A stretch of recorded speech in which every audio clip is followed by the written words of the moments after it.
Infrastructure means the basic common services, which are basically acting as a foundation of the economy, right?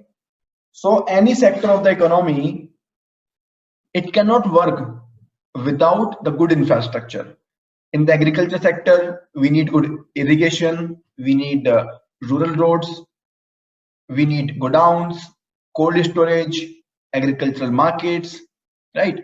Similarly, in the industry, we need good transportation system, industrial infrastructure, water resources,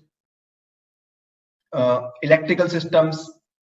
Similarly, in the services sector, we need different kind of infrastructure like telecom lines. We need good connectivity. So all of those things are part of the infrastructure. All of those things are part of the infrastructure. So infrastructure is basically the basic physical systems of a business, region, or nation. For example, transportation systems, communication networks, seaways, water, electrical systems, etc. However, there are some characteristics. There are some characteristics which are unique to the infrastructure. So if we have to identify whether a particular item is an infrastructure or not, we have to look for certain characteristics. What are those characteristics? First of all, natural monopoly. Natural monopoly. So for example, we take the example of a road, right? So road is having the natural monopoly, right? जो काम road का है वो road ही उसको निभा सकता है. There is nothing else which can replace the road, right? Even the railway cannot replace the road. So there is a natural monopoly. Huge sunk cost. What is the meaning of sunk cost? That means there is a huge cost of construction of infrastructure, right? So you take the example of road, airport, you take the example of port. There is huge cost of construction, and this cost is incurred in advance. Sunk basically means that this is incurred in advance, right? So it is incurred. After that, the infrastructure starts providing its services. So this is the meaning of high sunk cost. Third, non-tradability of output. That means it is located at the same location. It is located at the same location. For example, if one train is moving from Delhi to Patna, it is moving from Delhi to Patna only, right? It cannot change its route, right? If this train is meant for a particular path, so all the tracks, all the electrical lines, all the train infrastructure, railway stations, everything is location specific, right? We cannot change it very easily. We cannot use the tracks which are there in the Patna for running the train in Ludhiana or Calcutta. Not very easily. So there is non-tradability of output. जहां पर जो infrastructure available है वो available है और उसका कोई purpose नहीं है. Non-rivalness of consumption, right? That means the additional cost of consumption is zero, right? The cost of providing the service to the additional individual is zero, right? So for example, there is a road, whether 10 people use that road, 100 people, 1000 people, the cost remains the same, right? Yeah, it is quite possible that it might require frequent maintenance if more number of people are using it, but the cost of construction remains the same, right? Price exclusion. So it means in many cases it is quite possible that user charges might be levied. So nowadays there is a concept of toll charges, right? So if you have to use particular stretch of road, if you have to use particular stretch of expressway, you have to pay the price, right? So this price exclusion is also possible, right? It is not always, but many times it is possible. Externalities means it has a huge impact upon the various sectors of the economy, right? It has huge impact upon the lives of the people. It makes the life of the people easy. It has a huge impact upon the agriculture. It has huge impact upon the industry. So it means externalities. So there are positive externalities. There are positive externalities, right? So these are the some important features of the infrastructure. These are the important features of the infrastructure. Now, different agencies have been using the term infrastructure as per their own sector. For example, RBI has given a separate list of infrastructure. Ministry of Finance has given a separate list of infrastructure.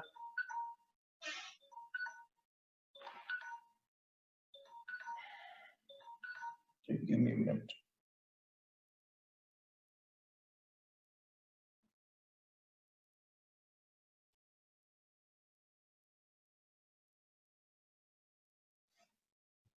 Similarly, we have suppose insurance regulator. It has its own list of infrastructure, right? Ministry of Power has its own list of infrastructure. So various agencies have been using the different list of infrastructure. So to ensure that there is at least one common list of infrastructure, so particular agencies, for example, RBI, insurance regulator, all these agencies, they are making the list of infrastructure for their own purpose, right? They have their own logic why they are categorizing a particular thing in the infrastructure and why not. Now, the Cabinet Committee on Infrastructure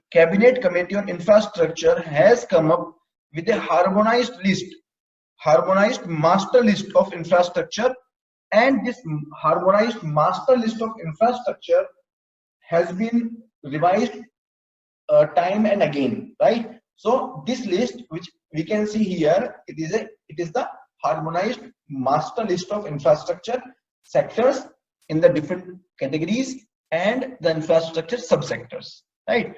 So this list is updated from time to time by the Ministry of Finance.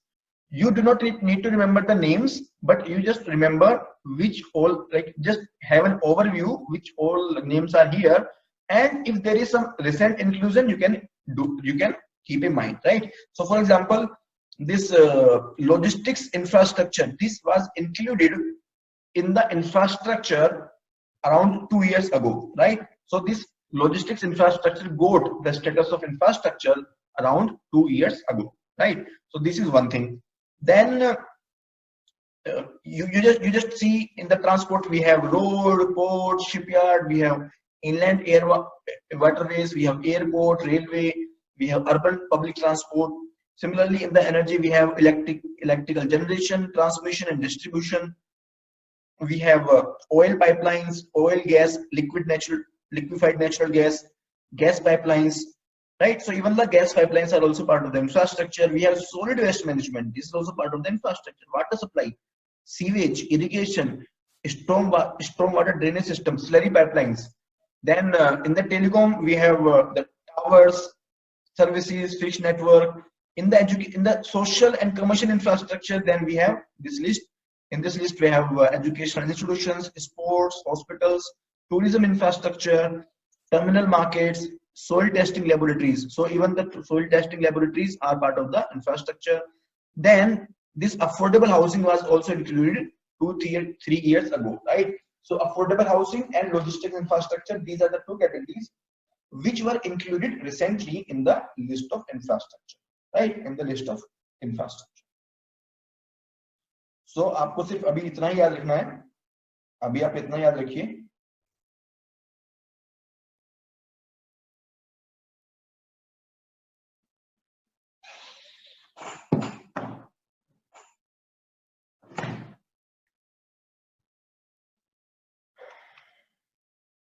Now Coming to the energy infrastructure. So let us start with the energy infrastructure, overall energy sector. In the energy sector, we have different classification of energy sector. We have different classification of the energy sector. So one of the classification is this classification into primary energy and secondary energy, right? So this is primary energy and this is secondary energy. So we have secondary and primary energy. Primary energy, that means which is extracted directly from the natural resources. So examples include this crude oil, coal, natural gas, nuclear energy, wind, geothermal, biomass, hydroelectricity, wave, tidal energy, etc. Then we have secondary energy. In the secondary energy, we include those energies which are processed form of energy, right? So from primary to secondary, there has been processing. So this secondary energy is the processed energy. For example, these petroleum products, they have been processed out of the crude oil. Then we have electricity and heat. They are also converted from coal or oil, like that, from nuclear energy. Then we have biofuels, which have been converted from the bio waste also, right? So we have primary and secondary sources of energy. Then another classification of the energy can be in the form of conventional and non-conventional source of energy. Conventional and non-conventional source of energy. Conventional means which have been extracted traditionally, right? And non-conventional, or they are also called as non-traditional, that is the modern source of energies. The modern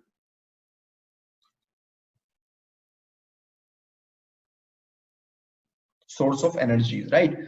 These conventional source, they are further classified into commercial and non-commercial.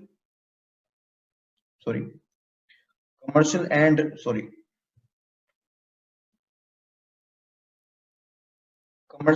non-commercial, right? So commercial means those which are available for a price. For example, we have coal, we have petroleum, we have electricity. Non-commercial means which are not available for a price, which are freely easily available. Firewood, dried dung, right? Which are not usually sold in the market. So these are the two different commercial and non-commercial which are part of the conventional. So we can see conventional energy. Conventional energy is majorly non-renewable, right? So you can see this is primarily non-renewable, and it is causing the pollution. The examples include coal energy, petroleum energy, electricity energy. In case of non-conventional, it is primarily renewable, right? So we can say conventional means non-renewable and non-conventional means renewable. This non-conventional energy, it causes no pollution, and examples include solar energy, wind energy, tidal power, and biogas. So you can see another difference between the commercial and non-commercial energy. Commercial energy means which has the economic value. Non-commercial means which is very, very cheaper or has no commercial value at all. It is majorly polluting energy. This type of energy resources are limited. They require the high capital investment. They can be used both in the urban and the rural areas. It can include coal, petroleum, natural gas, and nuclear energy. Non-commercial means they are pure, they are clean comparatively. So as compared to the commercial source of energy, they are clean. They are available in abundance in the nature, and they can be used in the raw form. It is dominantly used in the rural areas. Examples include the cow dung, charcoal, firewood, agricultural waste, right? So these are the differences between the commercial and the non-commercial source of energy. Now, these are the important facts about the energy sector in India. तो energy sector के बारे में कुछ ऐसी बातें हैं, these are some of the facts which you should know, right? So as of now, we are studying for the prelims. So our purpose is focusing upon the facts, the trends, right? So we should know some of the important facts and trends about the energy sector. So number one, India's per capita energy consumption. Per capita, per citizen, it is very, very less. It is only 1/3 of the global average, right? So this is indicating that our energy consumption is less. We are not a modern economy. We are not sufficiently using the energy as compared to the world, right? तो अगर हम energy consume ज्यादा करते हैं, इसका मतलब क्या है? That more people are using the power, more people are using the latest equipments, more people are having the transportation access. So then only this energy consumption will increase. So high energy consumption indicates that we have the modern technology, and this modern technology is accessible to most number of people.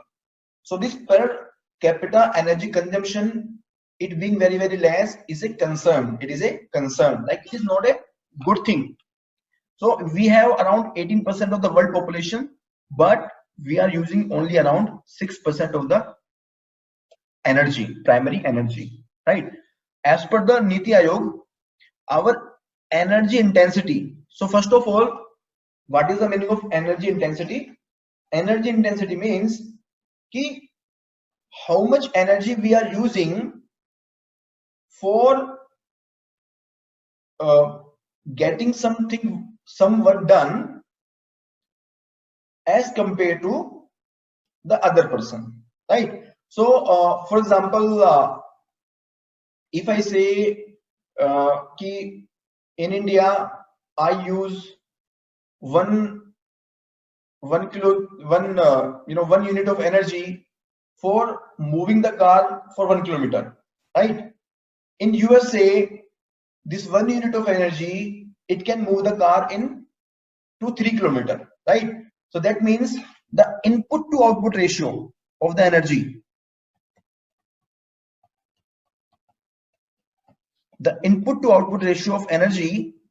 in India is less. So we need to use more input of energy to produce the same output, right? So we are using more input and our output is comparatively less. So our energy intensity is comparatively more than the global average, and that indicates that our energy efficiency is less as compared to the other world countries. ठीक है? So our per capita energy consumption is less, which is a cause of concern, and our energy intensity is very, very high as compared to the world. So that is also a cause of concern. That is why we are working on the energy efficiency, right? Now, the production of energy, it indicates, as far as commercial sources are concerned, coal is the first major source of energy, which is accounting for almost 70% of the total commercial energy production. Second highest source of energy is crude oil, which is accounting for 10%. Third is natural gas, which is 8.7%, right? So in the top three we have coal, crude oil, and natural gas. After this we have electricity and lignite. Now, what are the energy goals? So this particular strategy, this new energy policy, actually indicated that by 2040 what should be our objectives, right? So we are a big country and we are moving towards $5 trillion economy. We need to have some energy policy, we need to have some strategy. What should be our strategy? So this draft national energy policy which was introduced in 2016-17, this draft national energy policy has laid down certain goals. This will help us identify that what should be our course of action in the overall context of energy. First, so let us see the major objectives, right? So first is that we should be able to provide the access to energy at the affordable prices, right? We should be able to provide the access to energy at the affordable prices. Number two, we should be able to improve the energy security. So more and more number of people should be able to get the energy without any problem. And there should be energy independence. Independence means that more number of, like, we should be self-dependent. We should be self-dependent. We should minimize our imports, right? Then greater sustainability and economic growth. So sustainability should be there. For sustainability, it should come from the natural sources. It should be renewable, right? So that it pollutes less, the cost is less. Then we should shift to the less energy intensive mode of transport. So we should use maybe solar based transport or renewable energy based transport, or which is less energy intensive, right? Then exploration of hydroelectric power. We should try to increase the share of the hydroelectric power, especially to meet the peak demand.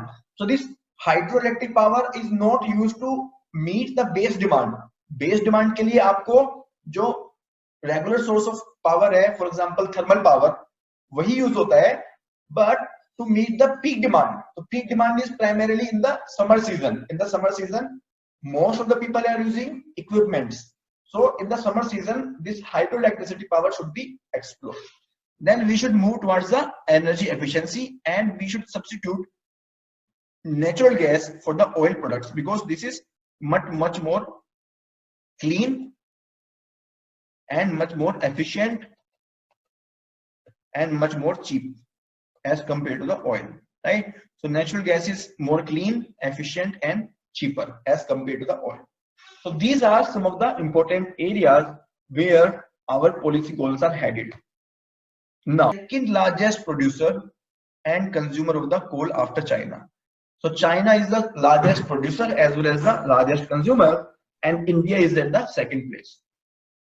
In the overall context of energy production, around 70% of the total energy production, it comes from the coal. So more than 2/3 energy production is coming from the coal. हमारा coal का जो role है बहुत important है, right? बहुत ज़्यादा important है. Latest figure है हमारी production of coal की. These are from the 1819, or but in 1920 there is an expectation of fall in the production of coal due to heavy and the unseasonal rains. Consumers of coal, which are the important consumers of coal, these include thermal power plants. Thermal power stations are completely, primarily drawing the source of energy from the coal only. Then we have steel plants, right? Then we have cement factories, we have railways, we have fertilizer, we have other factories, and we have brick kilns which actually manufacture the bricks. So these are the primary consumers of the coal. Now coming to the coal deposits. So in India, primarily the coal deposits are located in the eastern and the south central parts of country, right? So you can see in this map, this is the map of the coal mines. So in this map, you can see the coal map of India, right? So here you can see majority of the mines. You can see Raniganj, Jharia, Bokaro, Korba, Adilabad, Wardha, Rangal. We have Godavari Valley, Kadapa, right? So primarily this area, eastern and the south central, it is having the largest amount of coal reserves, right? If we see state-wise, Jharkhand has the maximum share in the overall reserves as on the 31st of March 2018, followed by Odisha. So number 1 Jharkhand and number 2 Odisha, right? So I will suggest that when you are reading the geography, go to the energy map of India, and there you just observe the important mines. You just observe what is the ranking of different states. So most of the things you will come to know over there, right? So in the economic geography, this thing you should keep in mind. You should refer to the atlas, and in atlas just observe the location of the different coal mines. So maybe you can find some question in the examination hall, right? Now coming to the total coal production, primarily public sector is the major coal producer. So we have a company called Coal India Limited, and this Coal India Limited is the, it is having the monopoly. It is having the monopoly of the over the coal sector. Recently we have opened this coal mining to the private sector also, but still this public sector is basically the prime producer of the coal in India. Now you can see the important government initiatives in the coal sector. So these are the important initiatives. First, we have Coal India Limited, which was set up in 1975, and it is one of the Maharatna company. What is the meaning of Maharatna company? So in the chapter of Central PSU, we discussed that if a company is a Navratna company, it is having the global presence, it is listed company, and it is meeting some criteria regarding the turnover, profit, and net worth, then this company is called Maharatna company. What are the benefits of Maharatna company? If one company is a Maharatna company, then its management will have the power to invest certain amount of money without taking permission of the central government, right? So it gives management autonomy as far as the financial investment is concerned. So this is the benefit of the Maharatna status. So this Coal India Limited is the Maharatna company. Now we have a Coal Mines Act of 2015, which came into place to bring more transparency. So you might have heard about coal block scam. In the coal block scam, what happened? That coal blocks were allocated to the private sector without any proper meritorious system. So the coal block allocation was not transparent. It was not completely auction based. Therefore, all those coal blocks were deallocated by the Supreme Court, and the government came up with this Coal Mines Act so that there is transparency in the allocation of the coal mines. Then we have coal-based ultra mega power projects. So what is the meaning of ultra mega power project? Ultra mega power project means any power project where the capacity of the power project is 4,000 megawatt or above, right? So can you see where the capacity of the power project is 4,000 megawatt or above, right? And it has been launched in association with Central Electricity Authority. The Central Electricity Authority is the central government agency which is actually looking into the technical electricity sector issues. Then we have Power Finance Corporation. This Power Finance Corporation is providing the loan to these ultra mega power projects, right? And they have been awarded to developers based on the competitive bidding. Out of the total 15 UMPPs planned till now, 4 UMPPs have been awarded and 2 are already functional, right? So कौन-कौन से काम कर रहे हैं already? We have Mundra in the Gujarat and we have Sasan in the Madhya Pradesh. So these Mundra in the Gujarat and Sasan in the Madhya Pradesh, they are already working, right? So हमने क्या-क्या देखा? First we discussed about the coal sector, then we discussed about the coal mines, then we discussed about the UMPP. Now the fourth scheme is Shakti, a scheme for harnessing and allocating koila transparently in India, right? So basically the largest consumer of the coal in India is the power sector, right? So company like NTPC Limited and the state power generating companies, they are using the coal to generate the electricity. Now in the recent, like in the year of 12, 13, 14, 15, there was a lot of instability in the coal sector because of the corruption, coal block allocation scam, and so on, right? This power sector suffered majorly because they actually got disturbed because of the deallocation of the coal mines, right? So the government came up with a scheme under which there will be long-term coal linkages with the power companies, right? So company like NTPC or maybe private company like this Mundra project in Gujarat or Satluj project in Madhya Pradesh, they will be able to enter into the long-term coal linkages, because for the power sector, coal is the only source of input. It is the major source of input. If they are not receiving the coal, they will not be able to produce the energy. That will impact the electricity generation in the country, and that will actually impact the availability of electricity to the industry, agriculture. So we want that this power generating company, they should be getting the coal without any hindrance. Therefore, this Shakti scheme was introduced. This Shakti scheme is working under the Ministry of Coal, and the purpose is to provide long-term coal linkages to the power sector consumers. Then we have Coal Mitra web portal. So here the purpose is to bring flexibility in the utilization of domestic coal by transferring it from high cost areas to the cost efficient generating station, right? So again, power sector is a major consumer.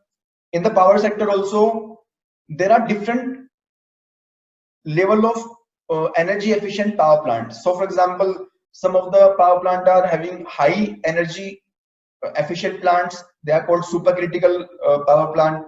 Some are having subcritical power plant, right? So अलग अलग power plant की जो energy efficiency होती है वो अलग अलग होती है, and some particular kind of power plant, they can utilize the particular level of particular quality of coal in more efficient manner. So under this Coal Mitra web portal, an effort has been made to ensure that the coal quality, the coal variety, and the power plant, they are linked properly.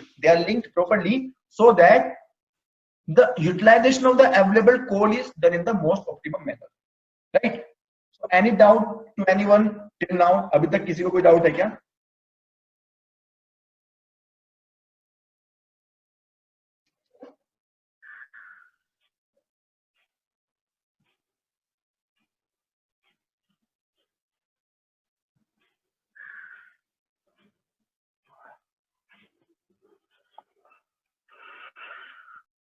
Manish, are you getting the point? Are you able to understand?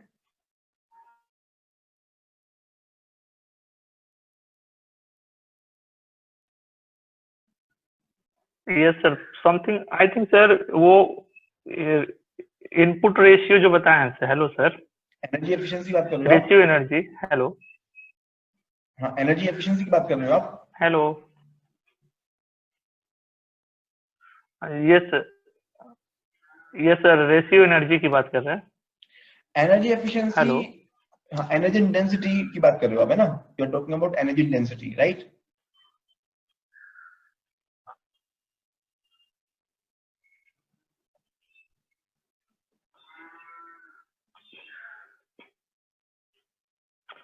Hello Manish sir, input by output नहीं था sir, input ratio intensity है वो, है ना sir? वो I think sir output by input ratio होना चाहिए वो. वो सर आउटपुट रेशियो होगा ना. Energy input, same level of energy input से हमारा जो आउटपुट है वो कम है. हेलो सर, मैंने एग्जांपल दिया था कि अगर इंडिया में हम 1 यूनिट ऑफ एनर्जी से 1 किलोमीटर चलाते हैं अपनी गाड़ी को, तो यूएसए में 1 यूनिट ऑफ एनर्जी से हम 3 किलोमीटर चलाते हैं गाड़ी को. एग्जांपल बता रहा हूं मैं. This is not the real example. I'm just giving the hypothetical example so that the concept is clear to you.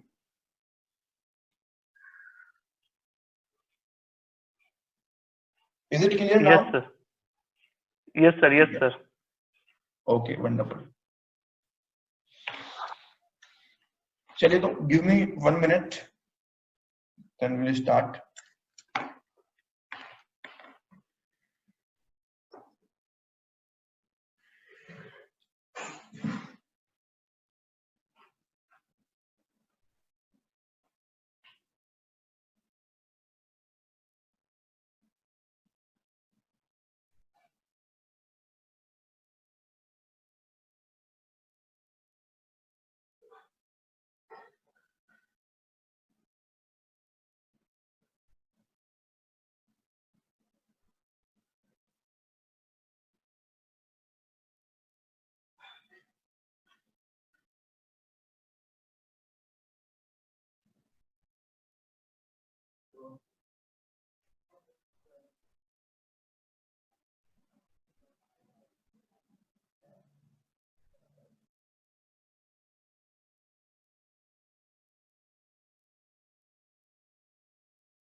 Okay, so let us start. Oil energy sector, ठीक है? तो oil energy sector की बात करते हैं. So this is the data I have taken from the economic survey of 1920. In the economic survey, in this data, you can see as far as top oil consumers are concerned, India is the third largest consumer. The largest consumer is United States, and second largest consumer is China, right? And this oil basically includes crude oil, all other petroleum liquids, and the biofuels, right? So India is the third largest oil consumer in the world, and this is the data of 2017. So USA is the first, China is the second, and India is the third. Now these are the oil production trends of the major countries, oil production trends of the major economies, right? So in this diagram, just see India. So this orange line is indicating India. This is India. So you can see India is one of the very low oil producing country. India में जो oil produce हो रहा है, that is very low. The quantity is very low, right? Now China. So till this point, China was the largest producer. Now USA is the largest producer. So earlier China, and now USA is the largest producer of the oil. Even this Russian Federation, this is at the third number, and Brazil, you can see, right? So if you compare the India with the developing countries also, for example Brazil, China, even then the production inside India is very less.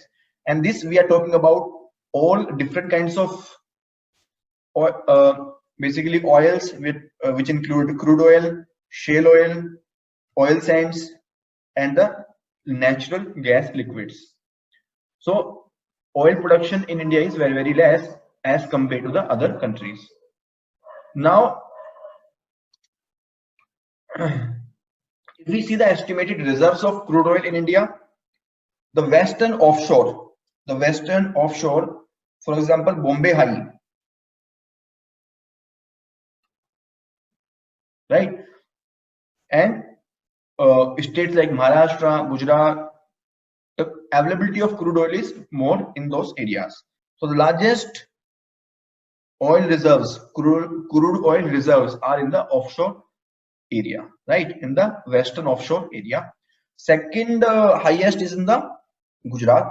Second highest is in the Assam, and the third highest is in the Gujarat, right? Now, see this oil production. So India's oil production is one of the lowest among the major economies of the world and has been declining over the period of time. Why it has been declining? Because of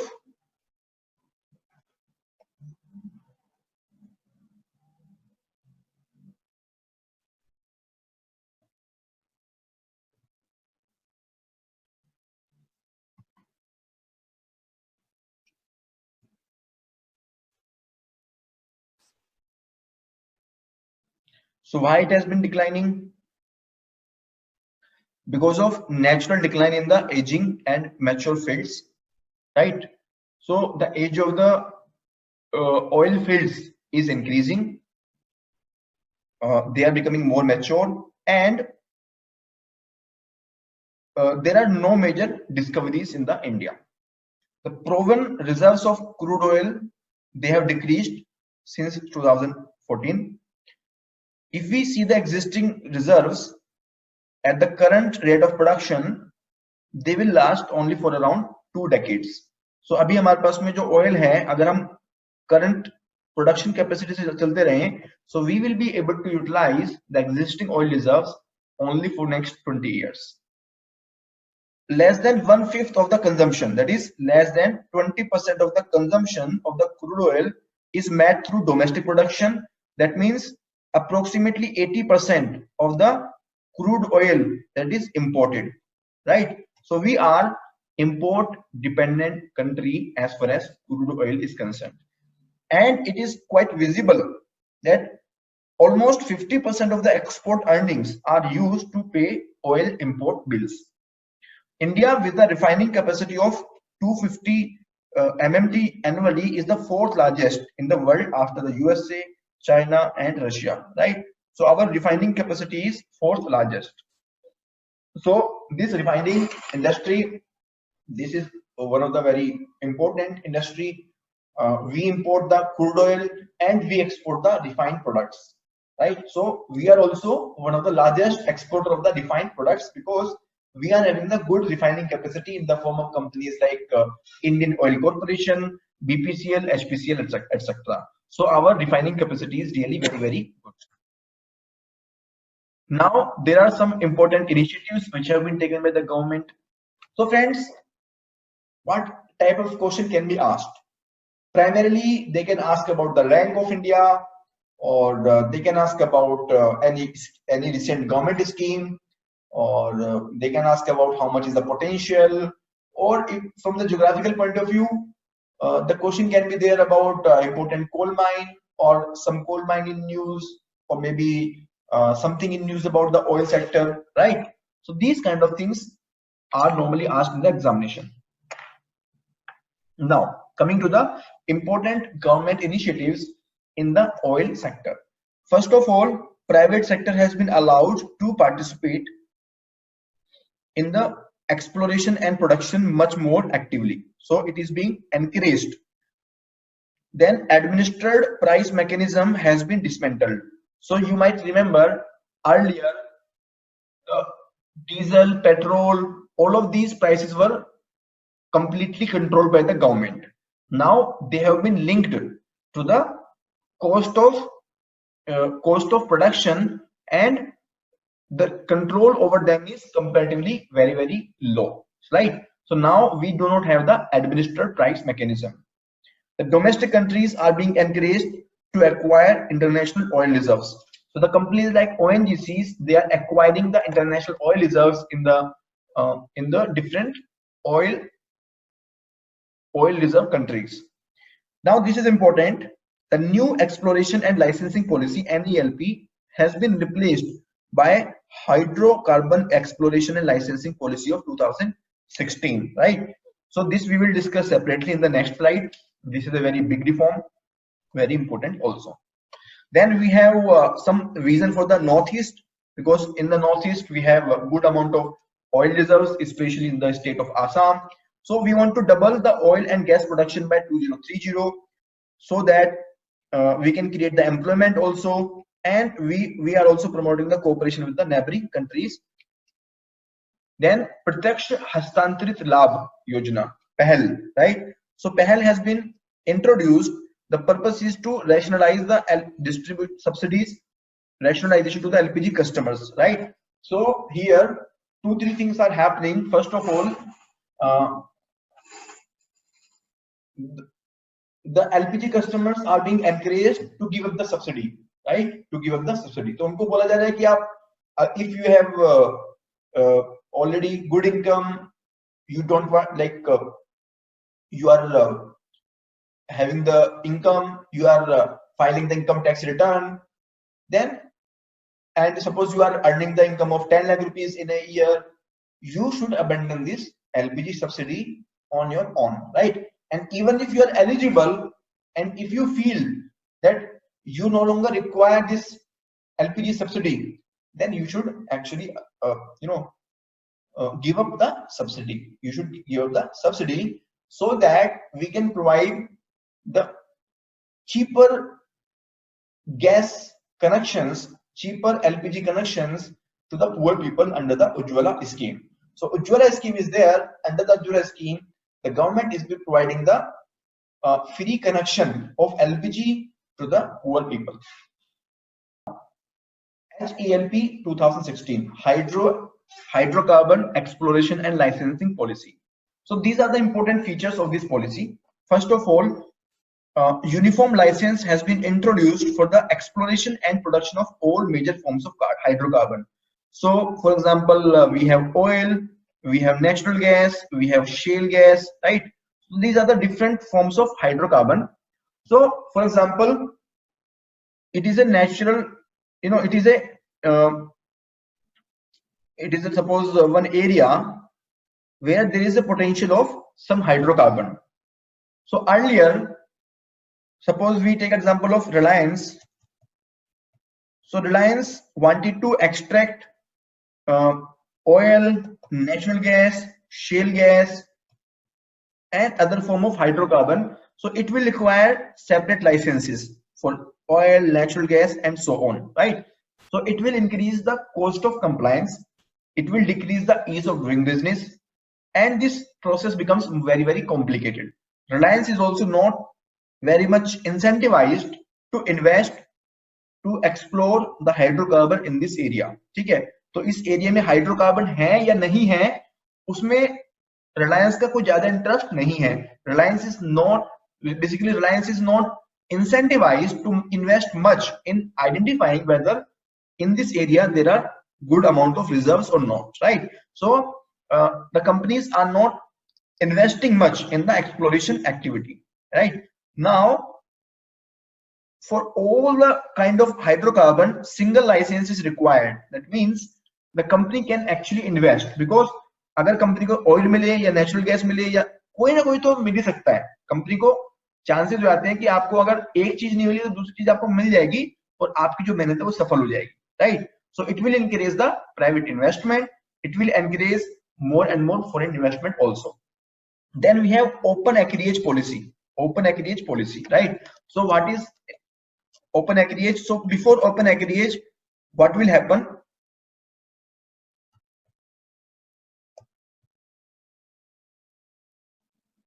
Before open acreage, what will happen? Suppose the government want to increase the production of oil and natural gas. So what will it do? It will identify on its own certain oil fields or gas field and it will initiate the tender, and it will invite the different people. It will invite the private companies, public companies, government companies to come and get the tender and start exploring in those fields, right? So this was the supply driven process. Government itself will identify कि किस किस field में exploration start करना है, किस किस field में production start करनी है, right? Now in the open acreage the government has identified certain zones in the country, right? So these are the different zones. Now if any company thinks that it can identify some coal or oil reserve in a particular area, it can go to the government on its own और जाकर के बोल सकती है कि sir, I want to explore the hydrocarbon in this particular area, right? So it can give its own proposal to start the exploration and production from a particular field. So what will be the benefit? The benefit is that more and more private companies or even the public companies also, they can start thinking that in which area there is a possibility of hydrocarbon, right? They can do their own research, and if they are sure as per their research that in a particular area there is a possibility of hydrocarbon, they can go to the government, right? अब you might think कि sir ऐसे तो कोई भी जाएगा government के पास में, अपना प्रपोजल देगा, गवर्नमेंट उसको ऑक्शन करके और उसको बेनिफिट दे देगी. तो ऐसे तो क्या होगा कि जो कंपनी बीजेपी गवर्नमेंट के पास है, जो कंपनी नरेंद्र मोदी के क्लोज है, उस कंपनी को बेनिफिट मिल जाएगा.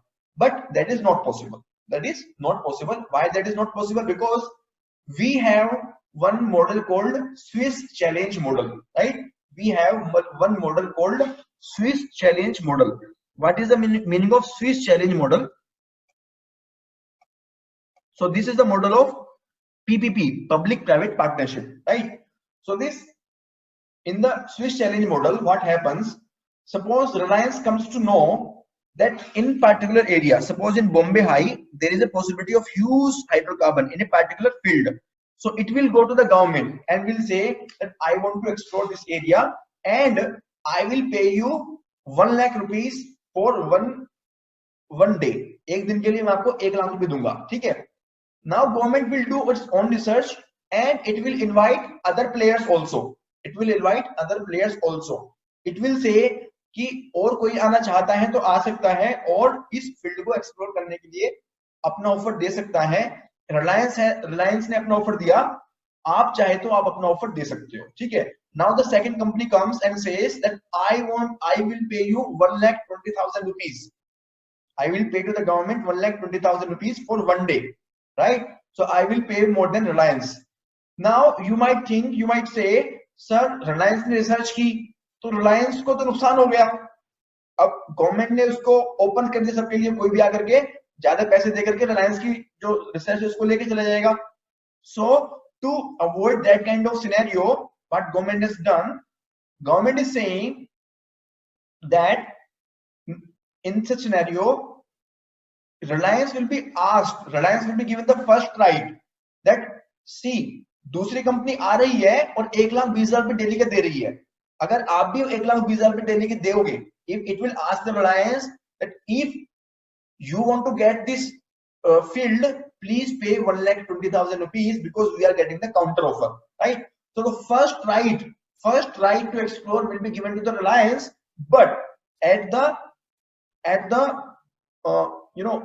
a fees which has been quoted by the another player, right? Which has been quoted and which is better than the Reliance from the perspective of government, right? So this is called Swiss challenge model. So Swiss challenge model actually promotes the competitiveness. It promotes the competitiveness and it is a demand driven model. Demand driven means the private company itself will go to the government and it will propose that I want to explore this field, I want to pay this amount, and the government can invite some other company. If some other company pays more than the Reliance, then Reliance will be asked to either increase the amount or otherwise the license will be given to the second party which is offering the better price as compared to the Reliance. So this is the open acreage policy.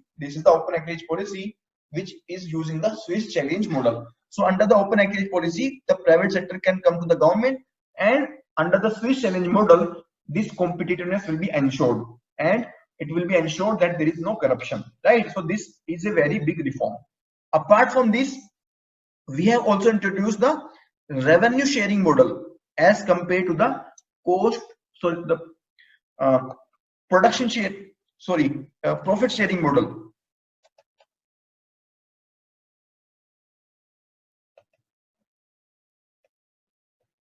Right. So earlier there was profit sharing model.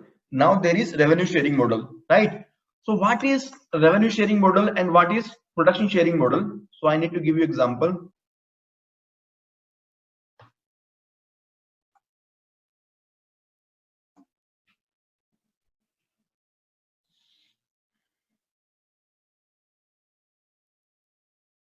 Okay. So in what happened in the profit sharing model? In the profit sharing model, suppose we take the example of Reliance. Suppose Reliance got the contract to explore one field. For example, KG basin, right? Krishna Godavari basin, KG basin, है ना? तो आपने case सुना होगा KG basin का. So I need to give you the example for more clarity. Give me a second.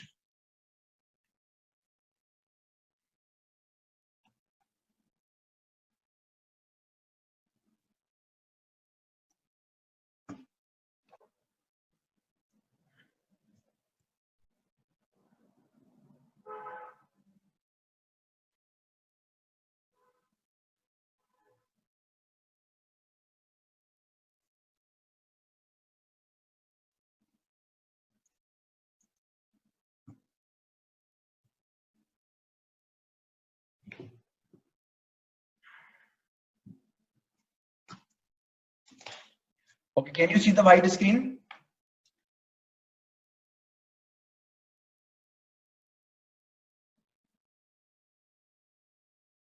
Yes, sir. Okay, ठीक है. So just understand, समझो इस चीज को किस तरह से काम करता है ये.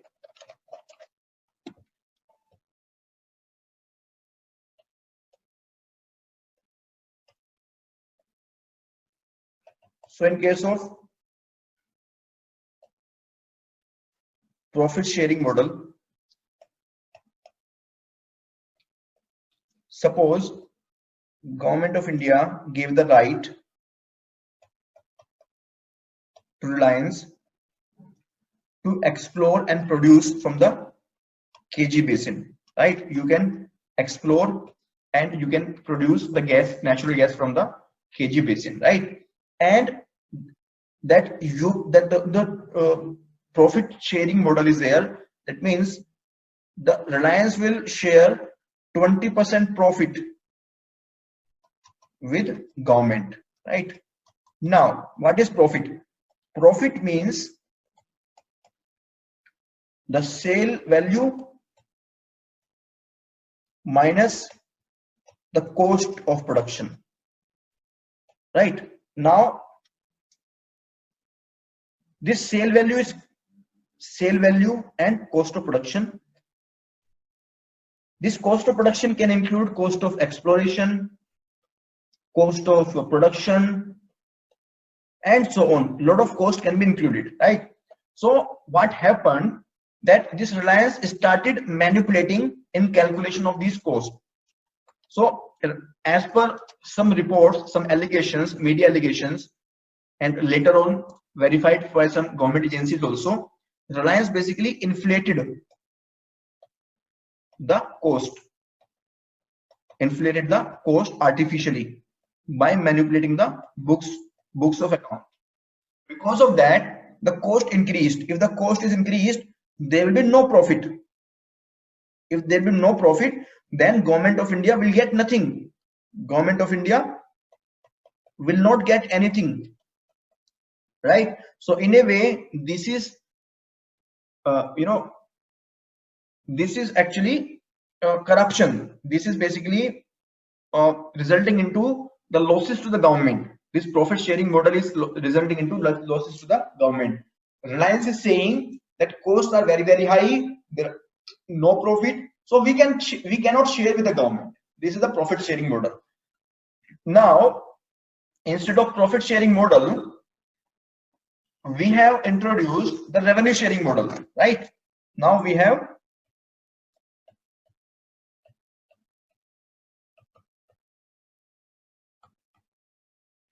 revenue sharing model. Now, what is the meaning of revenue sharing model?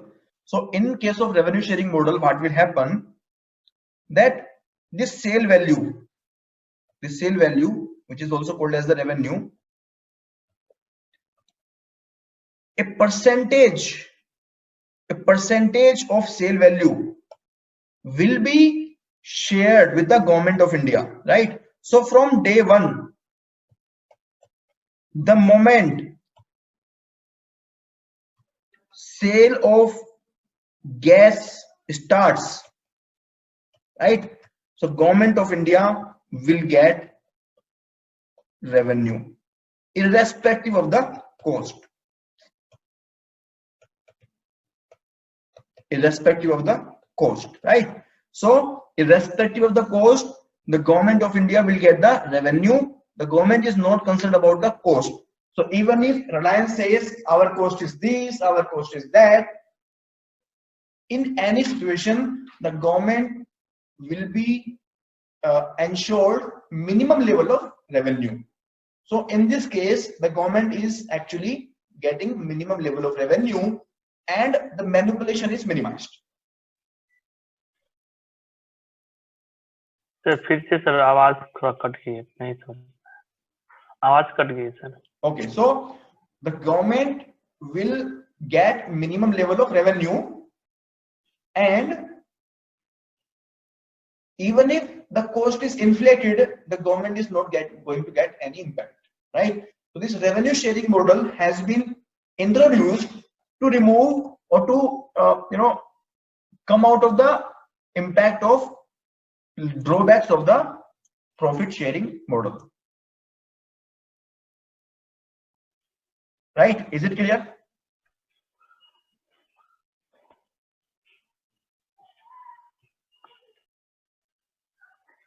इससे इन्फ्लेशन का क्या इफेक्ट, मतलब कि कॉन्स्ट सेम प्राइस देगा कि बढ़ने पर बढ़े ज्यादा मिलेगा? नहीं, इंक्रीज कर जाएगा. हेलो, इन्फ्लेशन मतलब प्रॉफिट शेयरिंग में क्या होता था? प्रॉफिट शेयरिंग में क्या होता था कि रिलायंस बोलता था सर हमारी कॉस्ट ज्यादा हो गई है, हमने सोचा था कि गैस तो आसानी से निकल आएगी, लेकिन आसानी से निकली नहीं, हम क्या करें? तो कॉस्ट बढ़ गई हमारी गैस निकालने की. यस सर, ठीक है. अब कॉस्ट बढ़ गई है तो हमारा प्रॉफिट ही नहीं हो रहा. अब प्रॉफिट नहीं हो रहा तो हम आपको क्या दें? ठीक है. Yes sir. तो रेवेन्यू शेयरिंग में हम कह रहे हैं कि जब आप सेल करोगे, आप अगर 10 रुपए की सेल करोगे तो तब भी गवर्नमेंट को कुछ ना कुछ शेयर ऑटोमेटिकली मिलेगा. ठीक है. ठीक है, ओके सर. रेवेन्यू मतलब मिलेगा. Yes. Surjit, Manish, Venkatesh, are you getting? So okay sir.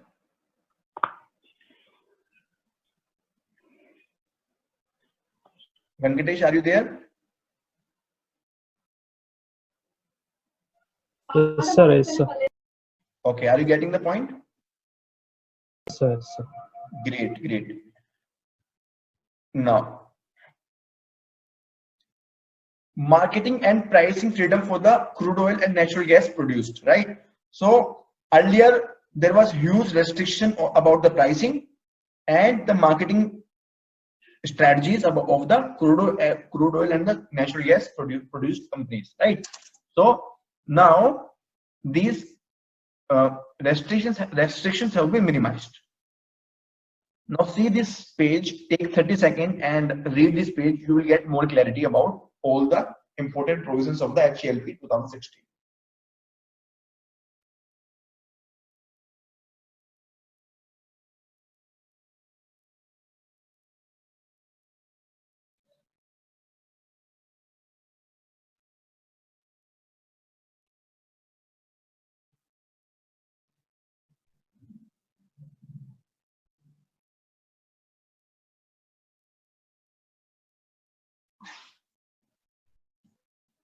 So this production sharing based on investment multiple and cost recovery production linked payment. Simply in one word, this is profit sharing model.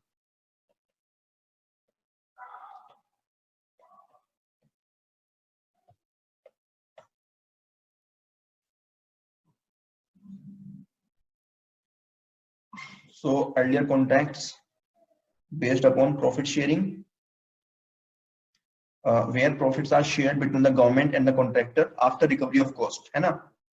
तो cost जो contractor है वो cost बढ़ाता रहता है, तो cost recover होती नहीं है, तो profit भी नहीं होते. Now under the profit sharing methodology, it became necessary for the government to scrutinize cost details. The government actually needed to scrutinize the cost detail again and again, right? So this led to many delays and dispute. So Reliance is saying our cost is high, government is saying no, your cost is not high, right? Now under the new regime, the government will not be concerned with the cost. Can you see? The government will not be concerned with the cost incurred and will receive a share of gross revenue from the sale of oil, gas, etc. This in tune with the government's policy of ease of doing business. So from the point of view of contractor also, this is easy. This is easy. They will not be harassed by the government officers, right? So overall, this policy will increase the domestic oil and gas production. This will bring in private investment. This will create sizable employment. This will enhance the transparency and this will reduce the administrative discrimination. So is every point clear? Uniform license, open acreage policy, and revenue sharing model. Now, these are some important facts about the strategic petroleum reserves. Strategic petroleum reserves. ठीक है? तो strategic petroleum reserves के बारे में कुछ important information है. You should know this information. That is why I have given. So this strategic petroleum reserves. So as per the data, as of now, we have the capacity to stock 13 days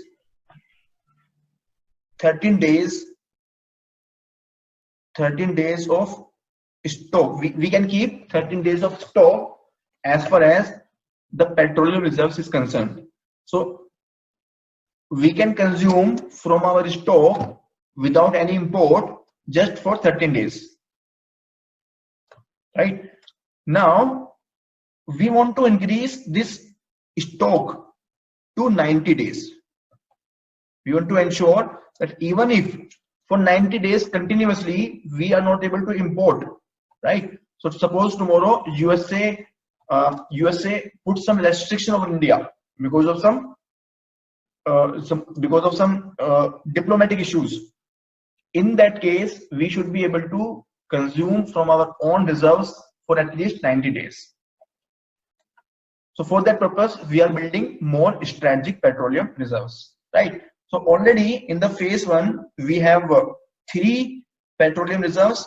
First is Visakhapatnam, second is Mangalore, and third is Padur. So we can see this Visakhapatnam, Mangalore, and Padur, right? Now in the phase 2, we are bringing up more capacity with increase in the capacity of Padur, and another is in the Chandikhol, right? Odisha, right? So you can see existing and upcoming. So existing capacities in the Visakhapatnam, Mangalore, and Padur.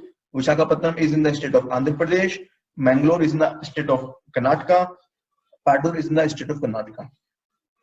Upcoming is in Chandikhol in the state of Odisha and Padur in the state of Karnataka. In the prelims examination, this can be asked that which strategic crude reserves are upcoming. So you must know, you must remember this Chandikhol and Padur. Chandikhol in Odisha and Padur in Karnataka. You must know, right? These points are not there in the study material. So please note it down separately so that you do not forget this data, right? So this data is not there in the study material. Work on 2 more facilities is going on. One in the Bikaner, Rajasthan, and another in the Rajkot, Gujarat, right?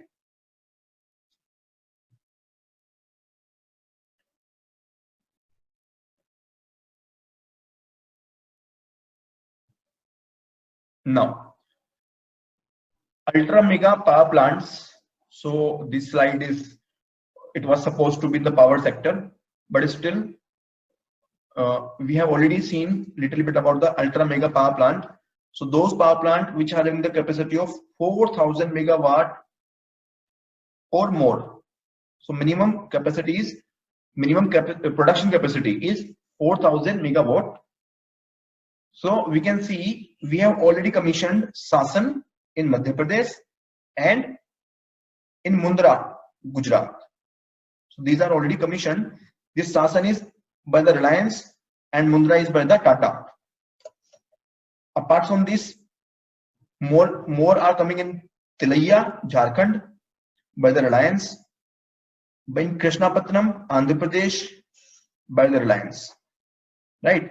Apart from that, there are more in the process in Odisha, Badabahal, and in Cheyur, Tamil Nadu.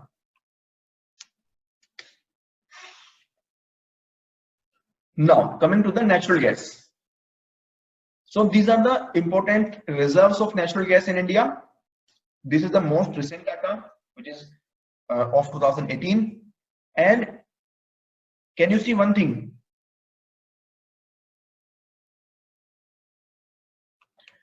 That in case of natural gas, this eastern offshore occupies the first place.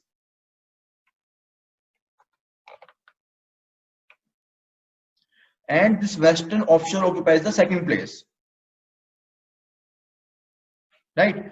So in case of oil reserve, western offshore is the first place, and in case of natural gas, eastern offshore is the first place. You need to remember this, right? Then the third place is occupied by the Assam, right? So you need to remember these three important areas: eastern offshore, western offshore, and Assam. Now some important facts about the natural gas. Major reserves of natural gas are found in Mumbai,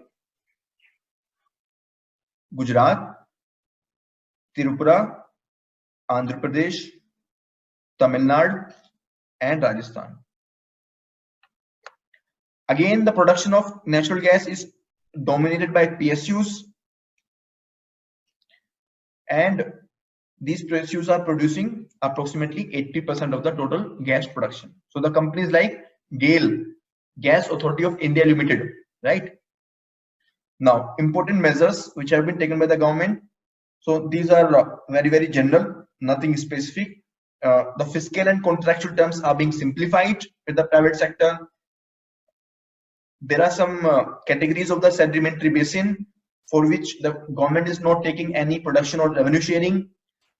Early monetization of discovery by extending fiscal incentive, incentivizing gas production, including marketing and pricing freedom, latest technology, and more functional freedom to the national oil companies for collaboration.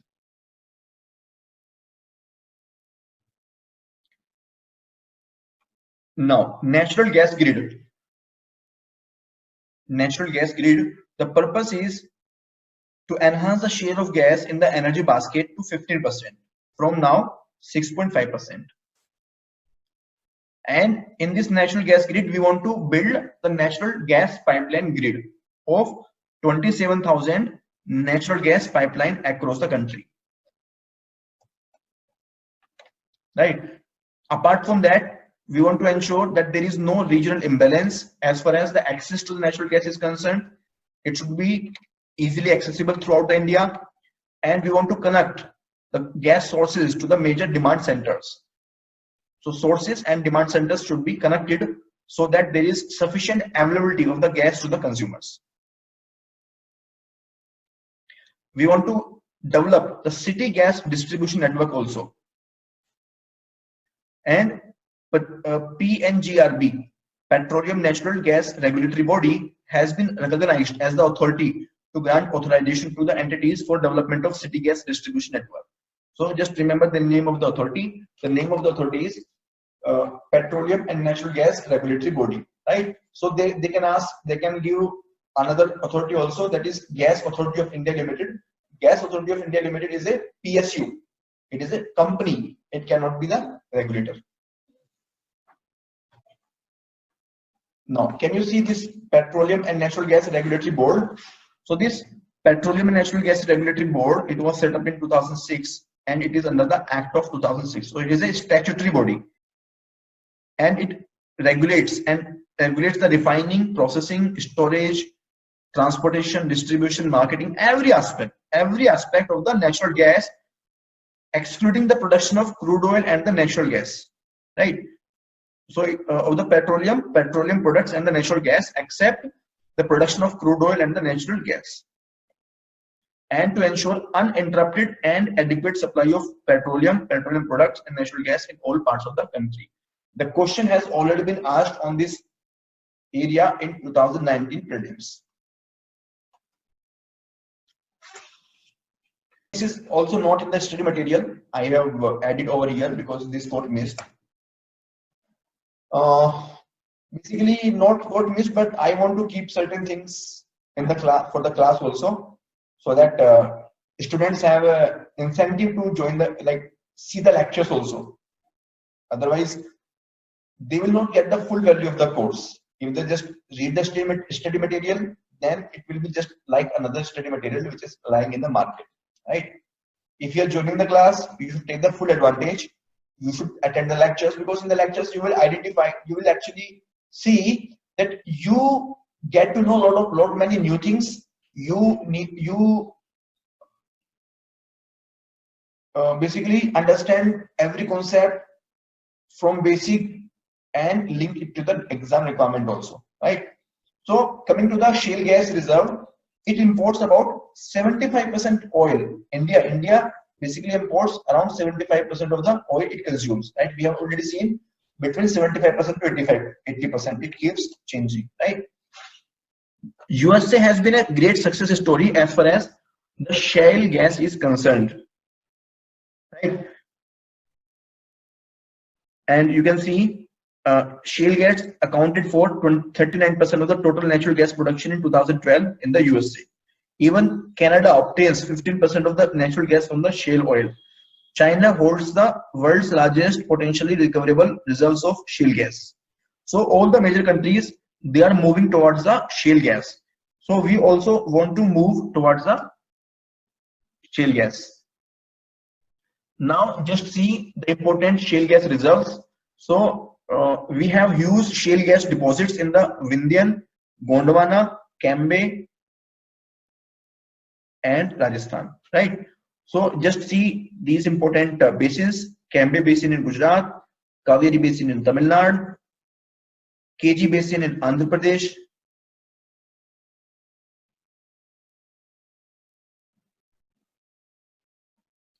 Damodar Valley in the Gondwana Basin, West Bengal,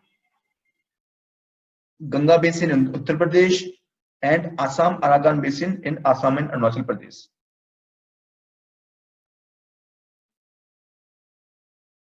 Right. So these 6 important shale gas reserves, you must remember the names.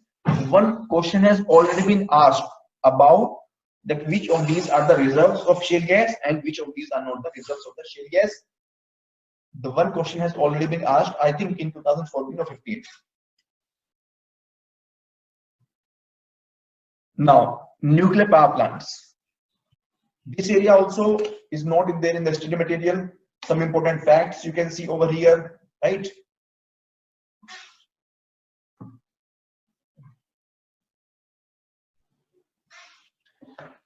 So operable reactors, we have 9 to 55 megawatt, and reactors under construction 4824 megawatt. So total we have 22 operable reactors. 22 reactors are operating and 7 reactors are under construction. 22 operate कर रहे हैं और 7 जो है वो under construction है, ठीक है? Which agency runs the nuclear power plants in India? Any idea, anyone?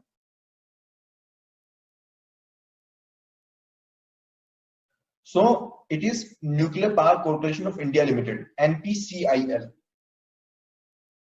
NPCIL is the central PSU which runs the nuclear power plants in India, right? So you can see in this map, this purple color indicates the operating Narora in Uttar Pradesh. Then we have in Rajasthan, we have in Kakrapar, Tarapur, Maharashtra, Kaiga, Karnataka, Kalpakkam, we have in Kudankulam, Tamil Nadu, right? So these are the important areas where the nuclear power plants are already operating. Then these yellow, that is in the Gorakhpur, Bhimpur, Mahi Banswara, Chutka, Mitivirdi, Jaitapur, Kovada, Kalpakkam. So these are the reactors which are upcoming.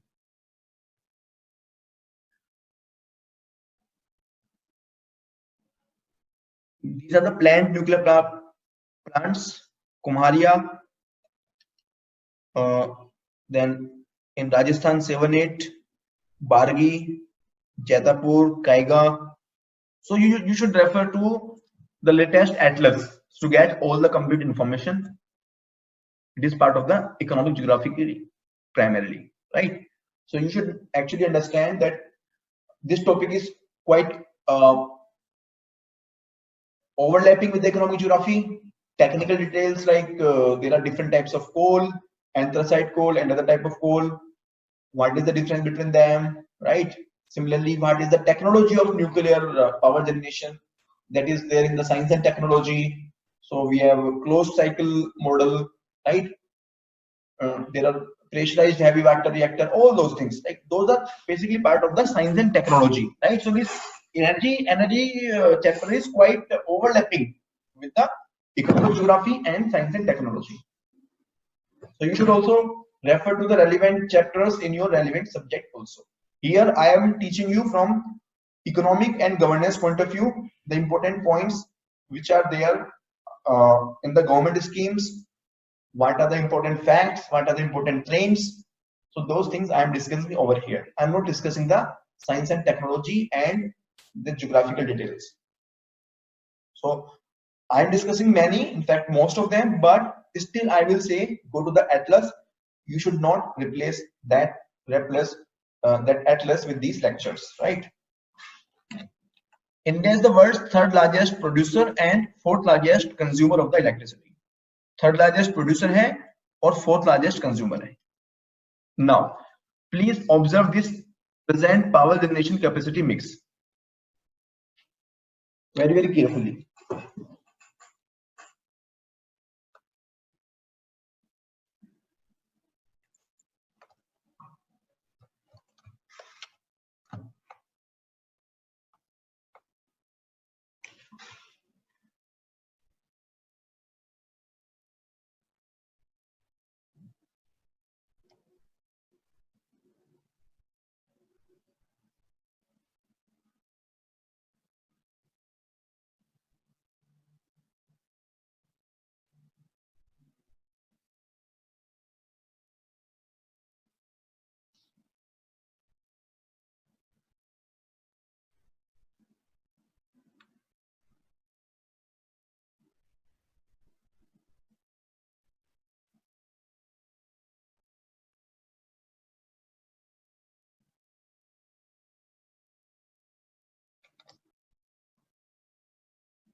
So here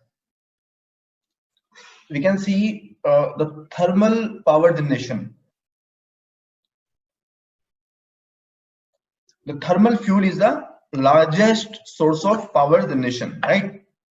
62% of the power is generated from the thermal sources, which include number 1 coal, right? Number 2 lignite, number 3 gas, and number 4 diesel. So from the coal itself, 54% of the total electricity is being produced, right? From the gas, we are producing 6.9%, right? Then hydro energy, which is renewable, we are producing 12% of the total energy requirement. Total power generation basically, right? Total electricity. Nuclear only about 2%, right? So around 63% from the thermal, around 12% from the hydro, 2% from the nuclear. So it comes to 77%. Then from renewable energy sources, which is under the Ministry of New and Renewable Energy, 23%. Right? So this is the present energy mix. You should remember, you should revise this very carefully. Here you can see the same thing. Now this is the figure which I have taken from the economic survey, latest economic survey, and this data has been given from October 2019. Fuel wise, again we can see the same trend. Thermal power 62.9%, renewable 22%, hydro 12%, nuclear around 2%. So thermal, then renewable, then hydro, and fourth one is nuclear. So these are the four primary sources of fuel for the electricity generation. Now coming to the sector wise, private sector is 46.5%, central government is 25.1%, and state government is 28.4%, right? So if we compare private versus public, so public sector is more than the private sector, but even the private sector is very, very close to the private sector, the public sector basically, right? So private sector is producing almost half of the total power in the India. Now if we see region wise installed generation capacity, in which region it is the highest, so we can see in the western region this is the highest, then second highest is in the southern region, third highest in the northern region, fourth in the eastern region, right? So can you see that coal is the major source of power generation, right? Majority of the coal is in the eastern and the south central region in India, right? But in the eastern region, the electricity generation is very, very less, only 11%, right? It is highest in the western region. Why? Because western region is the major consumer of energy, consumer of power. There are a lot of industries, lots of industries in Gujarat, Maharashtra, etc., right? Many power plants have been located there only, right? Now these are some of the important schemes. One scheme is Ujala. This is for providing the LED bulbs. So this is a zero subsidy scheme. No subsidy is being provided. The purpose is to promote efficient lighting, awareness for using the efficient equipment, and LED bulbs are provided to domestic consumers with the target of replacing incandescent bulbs. LED consumes only 1/10 of energy used by the ordinary bulb, but their cost is higher.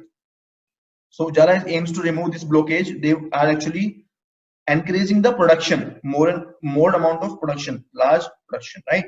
They are distributing the LED bulbs at low cost. They are not providing any subsidy, but they are selling the LED bulbs at the low cost. So EESL, Energy Efficiency Services Limited, it distributes LED bulbs to the households at 40% of the market price. Energy Efficient Services Limited, this is the central PSU. This is the central PSU. So this is one of the scheme. Then next scheme is Deen Dayal Upadhyay Gram Jyoti Yojana. This is from the rural sector, rural energy. It is under the Ministry of Power. Please be careful. This is not in the Ministry of Rural Development, right? So they can ask a question whether this is in the Ministry of Rural Development or this is in the Ministry of Power. So answer is this is in the Ministry of Power, not in the Ministry of Rural Development. Then the purpose is to strengthen power supply in the rural areas, increase the sub-transmission and distribution system in the rural areas. It focuses on the feeder separation for the rural household and the agricultural, because for the agriculture sector there is a subsidy. In many cases, agricultural power is supplied at zero cost, and in case of rural household, no such subsidy is available. So when there is a common feeder, जब supply line common रहेगी दोनों में, there was a problem that these rural household were consuming the electricity in the name of agricultural power, so they were not paying the bill. So that was increasing the cost for the distribution companies. They were not able to recover sufficient money from the customer. There was huge wastage of power by the people. So this feeder separation mechanism was there, which was started under the Gram Jyoti Yojana. Then this will help in providing the round-the-clock power to the rural household and adequate power to the agricultural consumers. Now, funding pattern, 60% is central government grant. Grant is different from the loan. So grant is a basically kind of donation or gift. 30% by the bank and bank loan, right? And 10% by the states. REC, Rural Electrification Corporation, which is a central government company. It is a nodal agency. GARV2 is the app which is providing the real-time data about rural electrification in the villages of all the country. So this is about the Deen Dayal Upadhyay Gram Jyoti Yojana. Then we have Sahaj Bijli Har Ghar Yojana, right? Sahaj Bijli Har Ghar Yojana. So basically in the Deen Dayal Upadhyay Gram Jyoti Yojana,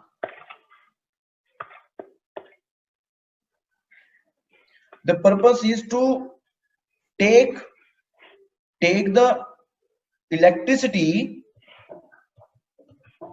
to all the villages, to connect all the villages with the electricity, right? So there are many villages where there is not a single connection of electricity, but under this scheme, it is not ensured that household also get the electricity, right? So it is not ensured that household also get the electricity. So if you understand the term rural electrification, so any village is identified as electrified. It is said to be that it has electrified if just 10% of the household are getting the electricity. Just 10% of the household are having the connection, then this village is said to be electrified, right? There are some other one or two more parameters, like panchayat office should be connected to the power, the schools, hospitals, if it is available in village, it should also be connected to the power, right? So this is the criteria for rural electrification. So government kept saying that all of the villages have been electrified now, but the problem was that just by connecting 10% household, you are saying village is electrified. So it is not giving the real picture. 90% of the household, they are not getting the electricity, and you are saying the villages are electrified. Therefore, this scheme of Sahaj Bijli Har Ghar Yojana was introduced. What is the meaning of Har Ghar? The meaning of Har Ghar is providing electricity to all the household. Very, very important. All the household. So this scheme is providing the electricity at the household level, right? So Deen Dayal Upadhyay Gram Jyoti Yojana is at the village level, and Sahaj Bijli Har Ghar Yojana is at the household level. The purpose is to provide free electricity connection to all the household with at least one deprivation under SECC data, while others be charged at 500 rupees per household in 10 equal installment with the bill, right? So this is about the free electricity connection. तो जो poor हैं if they are having at least one deprivation criteria under the socio-economic caste census, then they will get free connection. So they will get the meter and they will not be charged. And definitely the monthly bill will be there, right? They will get the monthly bill. And other people, they will be charged 500 rupees, which will be recovered in 10 equal installment. So every month they will be getting 50 rupees extra bill in the monthly bill, which is basically the connection charges. The household located in remote and inaccessible areas. So those households which are located in remote and inaccessible areas, they will be provided with solar photovoltaic based standalone system, right? So the solar energy is also part of the Sahaj Bijli Har Ghar Yojana. Rural Electrification Corporation is the nodal agency for this also, and funding pattern is same: 60% by center, 30% by bank loan, and 10% by the state. Now coming to the renewable energy sources.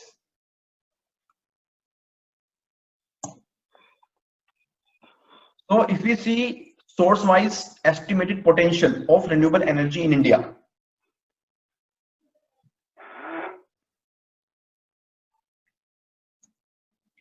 source-wise, right? Potential, we are talking about the potential, right? So solar energy is having the highest potential. The second highest potential is with the small hydropower.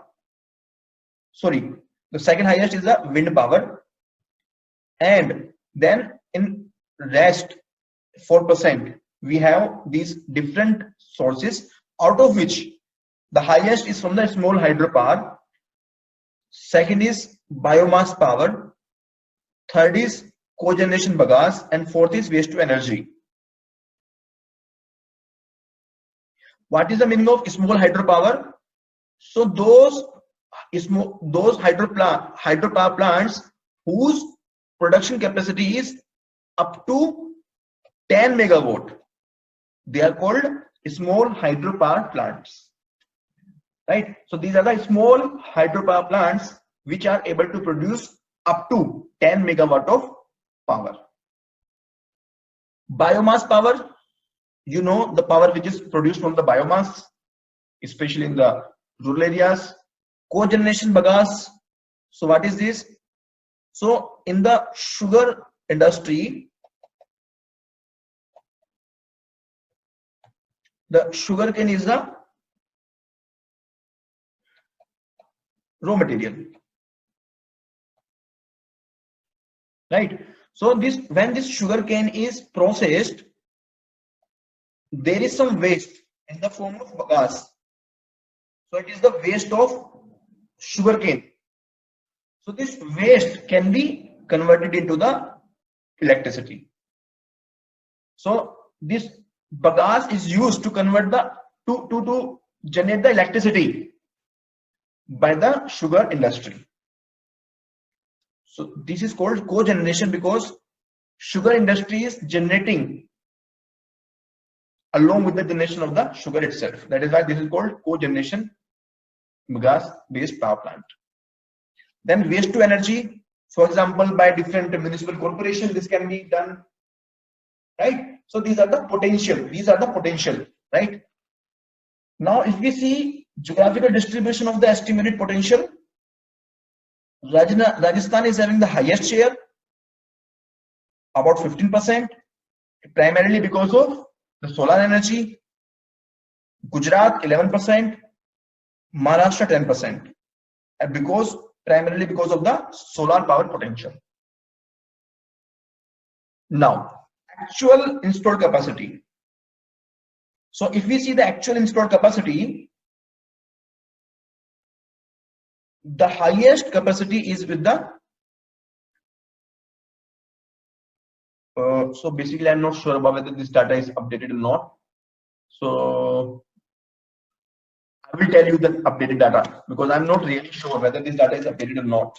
I took this slide, but I could not verify the source of this particular diagram, right? Although this is from the one of the government report only, but Whether this is the latest or not, I'm not clear. I'm not sure. So do not consider this as the latest. I will share separately.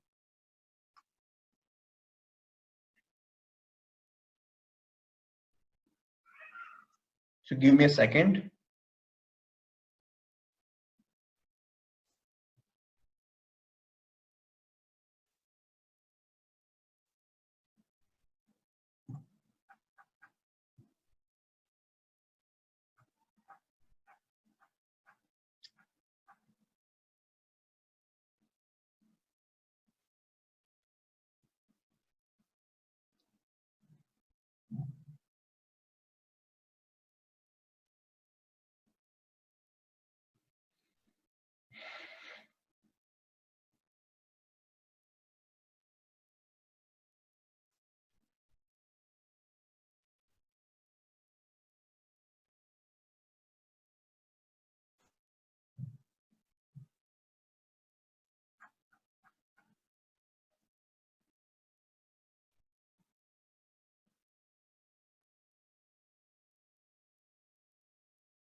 So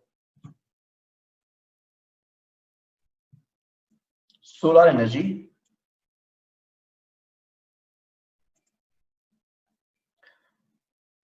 Some of the recent measures which have been taken by the government. Solar rooftop under the National Solar Mission, which is part of the National Action Plan for Climate Change.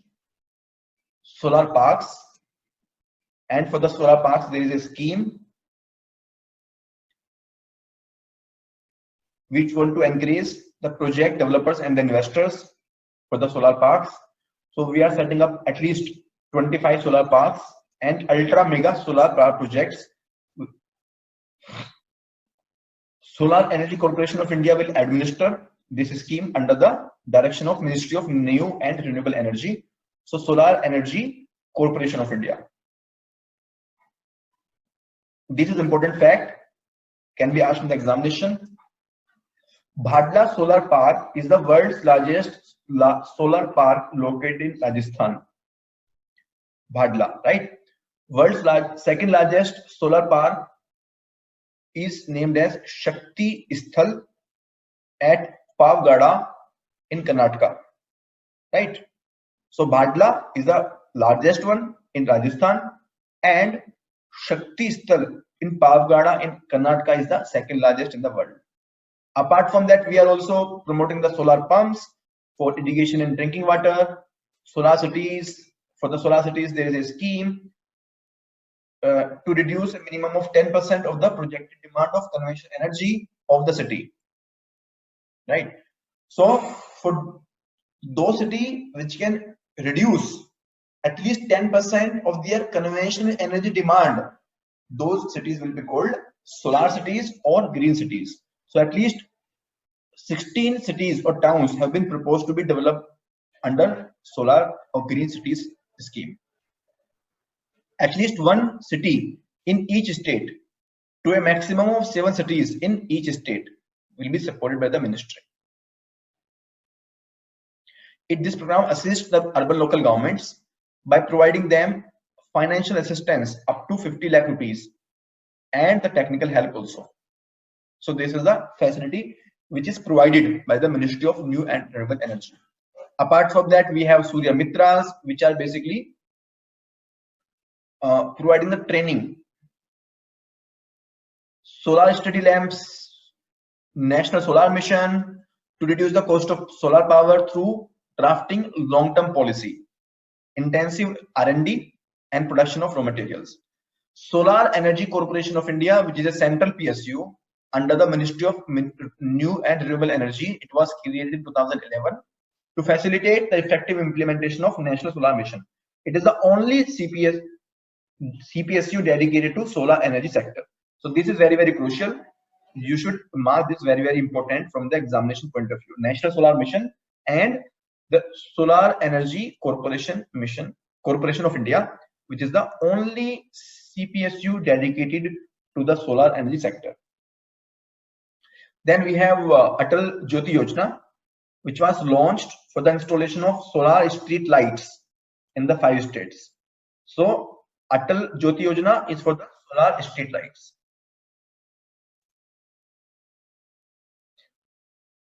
The scheme has now been extended to the northeast states. Earlier, this was only for 5 states.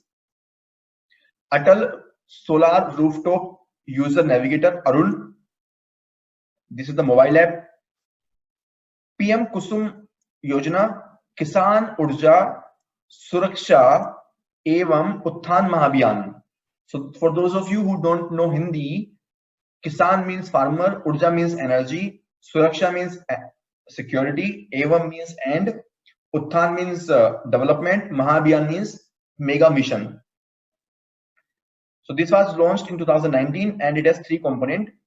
Component A, setting up of 10,000 megawatt of decentralized grid connected solar and other renewable energy power plant on barren or fallow land. So we will be using the barren or fallow land which is not being utilized for the agricultural production for decentralized grid connected solar, right? Grid connected means it will be connected to the electricity distribution grid. Component B for standalone solar agricultural pumps, and component C for solarization of 10 lakh grid connected agricultural pumps. So standalone in the category B and grid connected in the category C. Both agricultural pumps are there. Then there is another scheme, FAME, faster adoption of manufacturing of hybrid and electrical vehicles. This is for e-mobility, electronic mobility. So here we want to adopt electrical vehicles in the public transport and the commercial segment. There are special incentives, charging stations every 25 km, and this is part of the National Electric Mobility Mission Plan 2020. International Solar Alliance, this was initiated by the India. This is the only organization which was initiated by the India so far in the history of India after the independence. It is an alliance of 121 countries, most of them being the sunshine countries, which lie either completely or partly between the Tropic of Cancer and Tropic of Capricorn. The question has already been asked in the year of 2017 or 18, right? So the countries that do not fall within the tropics can also join the alliance and enjoy all benefits with the exception of voting right. Its headquarters is in India.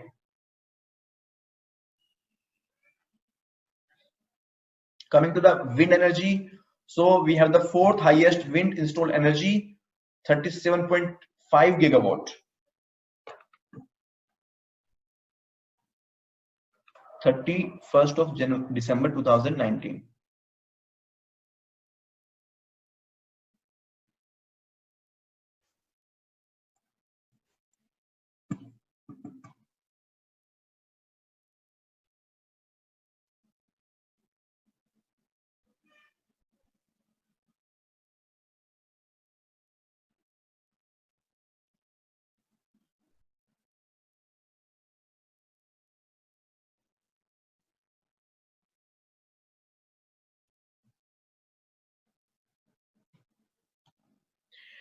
In terms of installed capacity, Tamil Nadu is at the top, followed by Gujarat. Potential में Gujarat top में है, followed by Karnataka. Remember these facts, very, very important. There is generation-based incentive scheme, custom duty exemption. Now, National Wind Solar Hybrid Policy. So this policy was introduced. So basically, why this policy was introduced? So we want to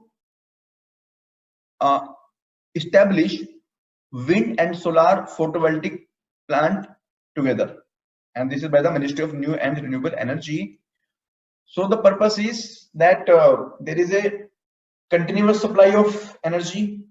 Suppose there is a piece of land.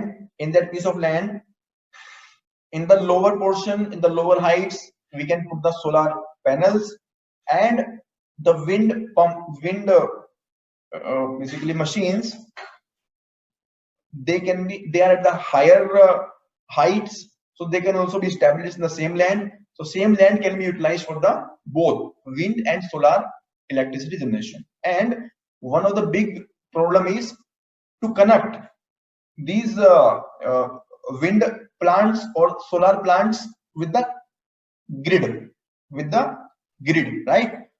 So this cost will also be minimized. Earlier there were two different plants, solar and wind, so we required double of the land, and we required two different infrastructure for connecting with the grid. So there was more and more cost. The cost was comparatively high.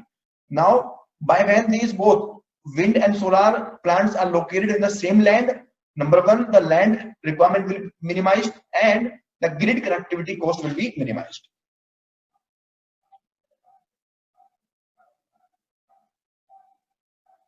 And also this will actually reduce the reduction in the variability of renewable power generation. This is also important. So normally in many areas, wind energy is better in the night time.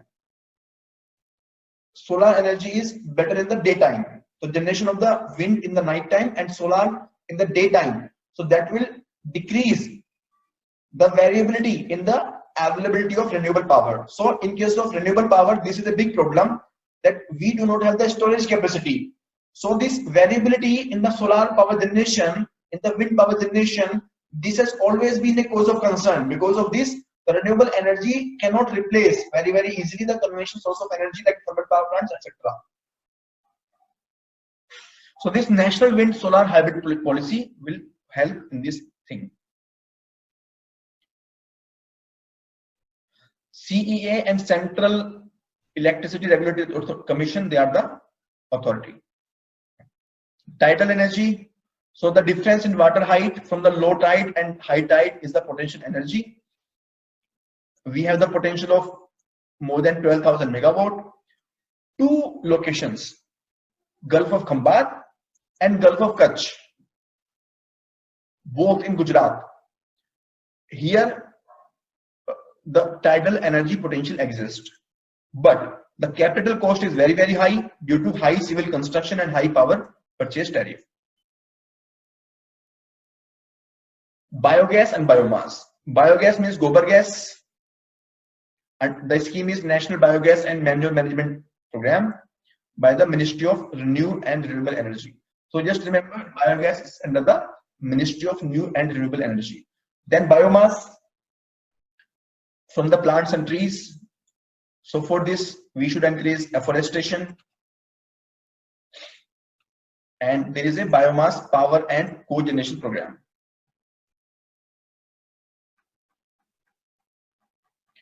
Then we have this Global Energy Transition Index.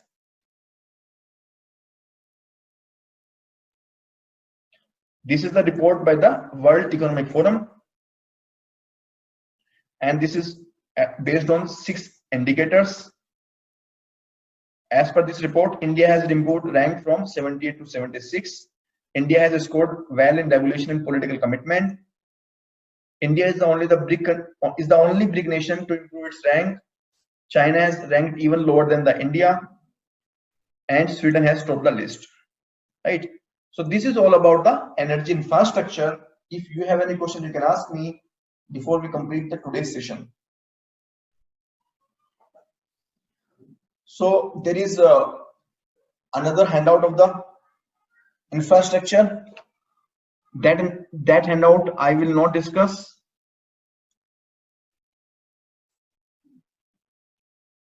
In the class.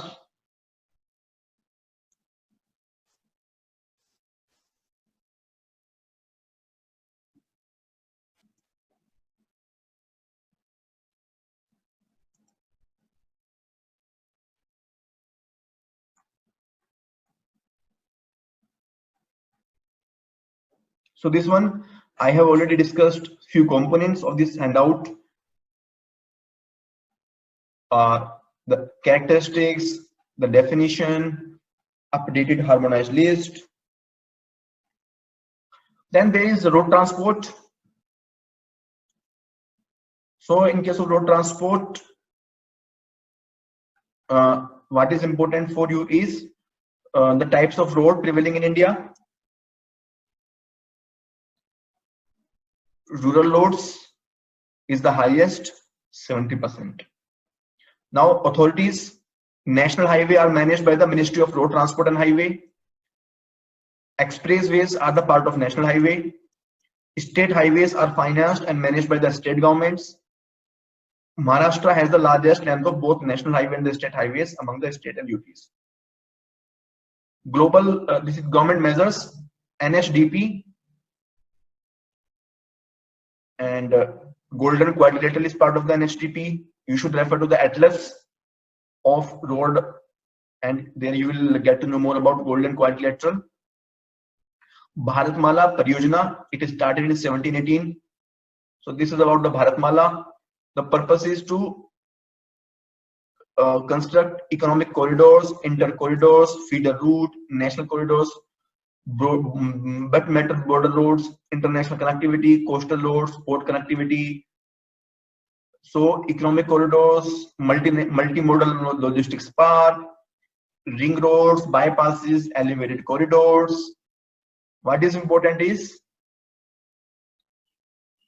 the NHAI has launched logistics efficiency enhancement program under the Bharatmala Pariyojana. So if the question is asked, logistic efficiency enhancement program is under which authority? This is part of the National Highways Authority.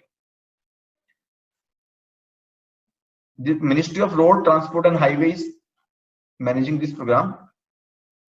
Then we have Setu Bharatam to free India from the national highways of India from railway crossings. Then we have Char Dham Mahamarg Vikas Pariyojana to connect Gangotri, Yamunotri, Kedarnath and Badrinath in Uttarakhand. Then logistics efficiency enhancement program we have already seen to boost multimodal transport. Pradhan Mantri Gram Sadak Yojana, which is a very old scheme.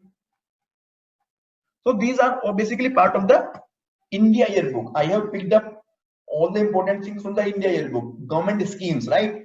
So in the chapter of poverty, in the chapter of infrastructure, industry, agriculture, I have included relevant portion from the India yearbook, the government schemes.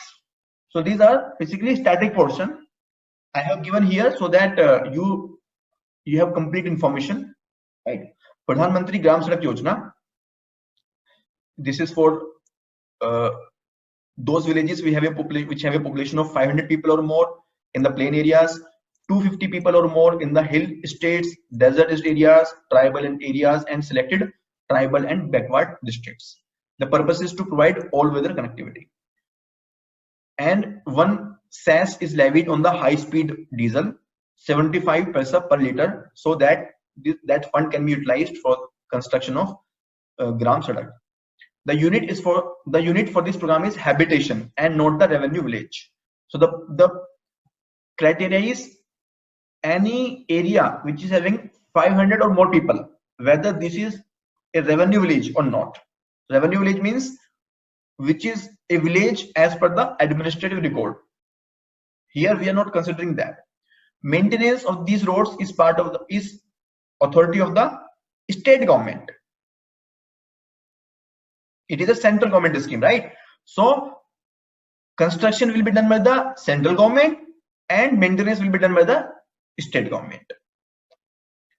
In the left wing extremism state, 100 people or more. If the people are, if in an area the number of people are 100 or more, then this scheme is applicable.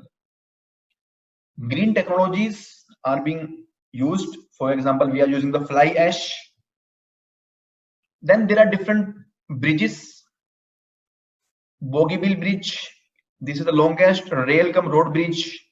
It connects Assam and Arunachal, and this is over the Brahmaputra river.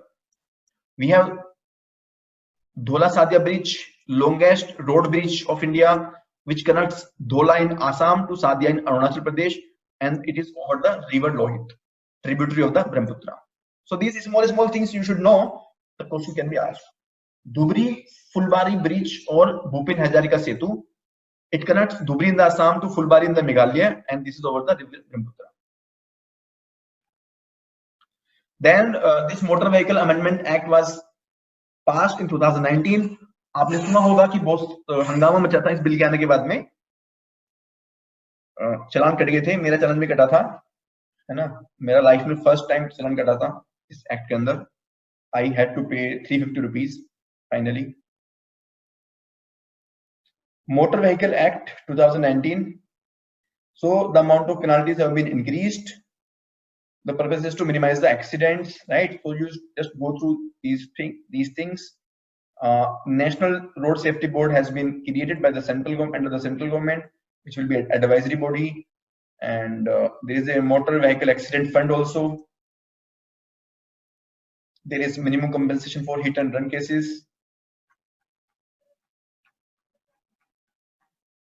Now for the railways, these are some of the facts you should go through. We are having the third largest network under the single management, largest passenger and fourth largest freight in the world. We have golden quadrilateral and diagonals. Then these are different committees. Out of these committees, you should remember Arvind Panagaria committee, which is about the high-speed rail. D.K. Mittal committee for new route for Indian Railway, Bibek Debroy, Monting Singh Ahluwalia, Anil Kakodkar, Sam Pitroda, Rakesh Mohan, right? You do not need to remember the recommendations. Just remember the name and the purpose. Rakesh Mohan committee for Vision 2020, Sam Pitroda for modernization, Anil Kakodkar for safety, Monting Singh Ahluwalia for financing, Bibek Debroy for restructuring. So just remember the name and the purpose in single word. Anil Kakodkar for safety, Bibek Debroy for restructuring. So in the mains lecture, I have given the recommendations in detail with critical analysis. In the mains, I have given very detailed overview of the railway sector with critical analysis.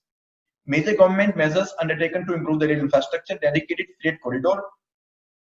You should remember that 4 DFCs were funded in 2018, east-west from Kolkata to Mumbai, north-south, Delhi to Chennai. Again, better you go to the atlas, you will get good clarity over there, right? East coast from Kharagpur to Vijayawada, southwest, Chennai to Goa. These questions can be asked. Such type of questions are basically quite possible to ask. Railway Development Authority was created in 2017.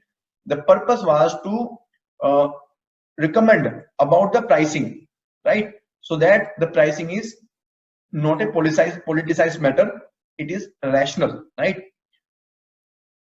How to enhance the non-fare revenue, that is the revenue from the freight sources. Protection of consumer interest by ensuring quality of services and cost optimization, right? Consumer interest.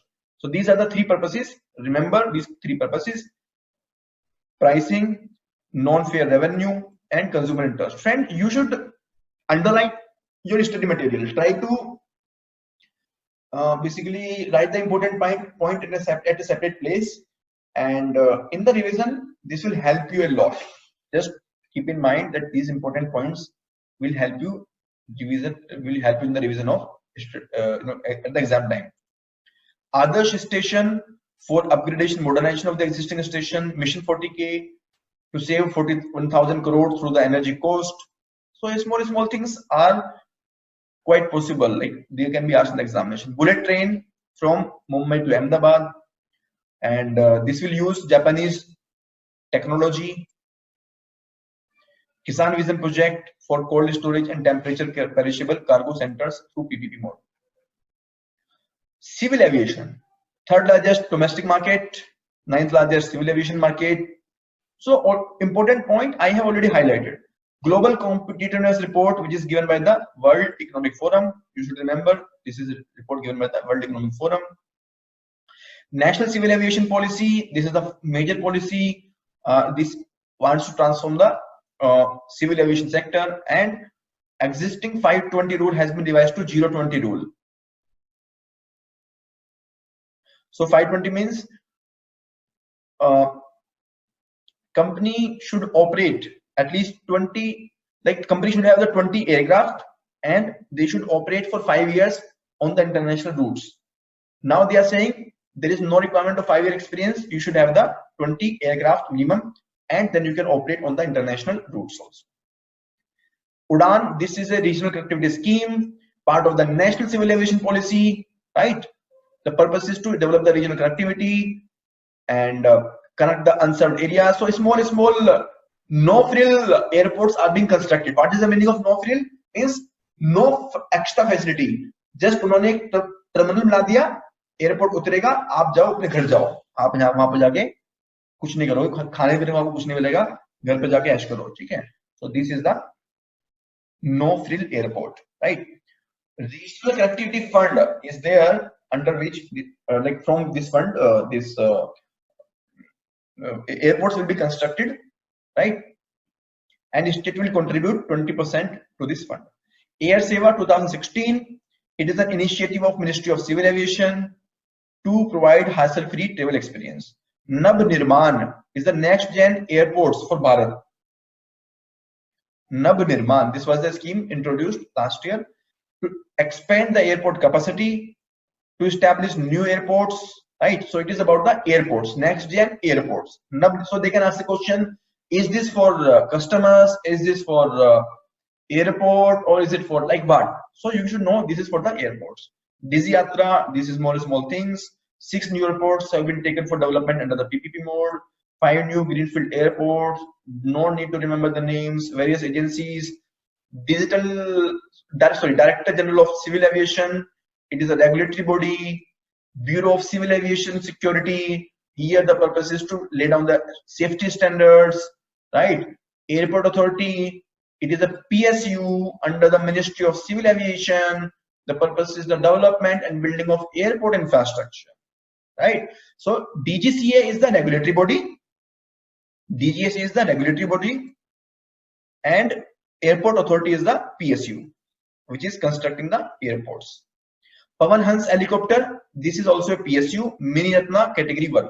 I hope you remember the meaning of Mini Ratna, which I discussed in the central PSU chapter. Then water transport, inland water transport, India is having one of the longest navigable network, and Inland Waterways Authority of India is responsible for regulation. We have 5 national waterways, one from Prayagraj to Haldia. You remember the name of the rivers. Again, refer to the atlas for more clarity. Sadhya Dubri along Brahmaputra, Kolam Kozhikode in Kerala, Champakala Canal and Udyog Mandalam Canal, Kakinada, Puducherry, Godavari, Krishna, Kalvari Tank, right? Then Talcha Dhamra, Gyonkhali, Charbatia, Harbatia Dhamra. Recent initiatives, so we have enacted the National Waterways Act, which is talking about 106 more national waterways. So total will be 111. Largest is NW1, Prayagraj to Haldia.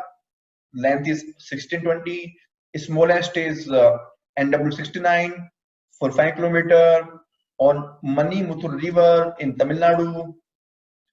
In National Waterway 2, permanent RORO cum IWT terminal has been constructed.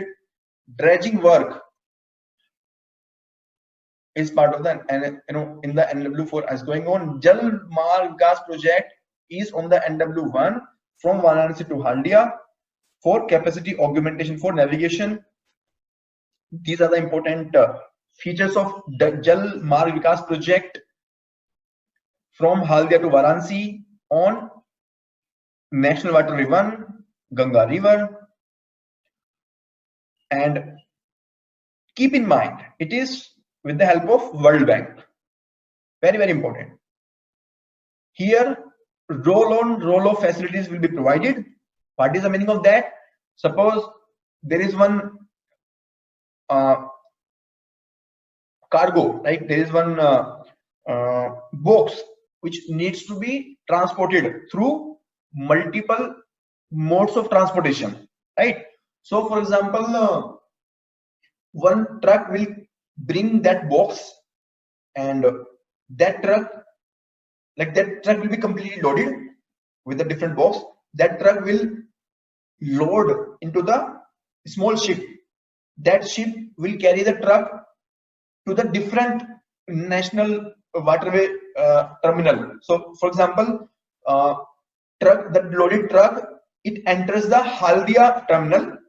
It is loaded into the ship, and that ship travels to Varanasi. In Varanasi, that truck will be loaded out. So truck पूरा truck उठा के वो बाहर रख देंगे ship से, and that truck will again start the journey on the road. So this is called roll on roll off facility. Then ferry, navigation aids, all these things, repair, maintenance, all the facilities. What is important is this is India's first inland multimodal terminal port. Multimodal, I have already told you. It will be using ships, then it will be connected to the railway, it will be connected to the road, everything. It is scheduled to be completed by 2022. So are you enjoying the session, my friends? मैंने सोचा नहीं था कि मैं इसको cover करूंगा, लेकिन मुझे खुद मजा आ रहा है कवर करने में. Are you enjoying, Manish, Surajit, Venkatesh?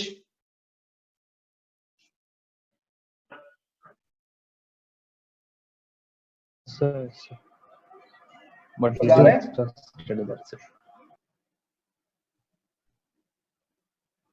Sorry. Say yes if you are enjoying. Yes, sir.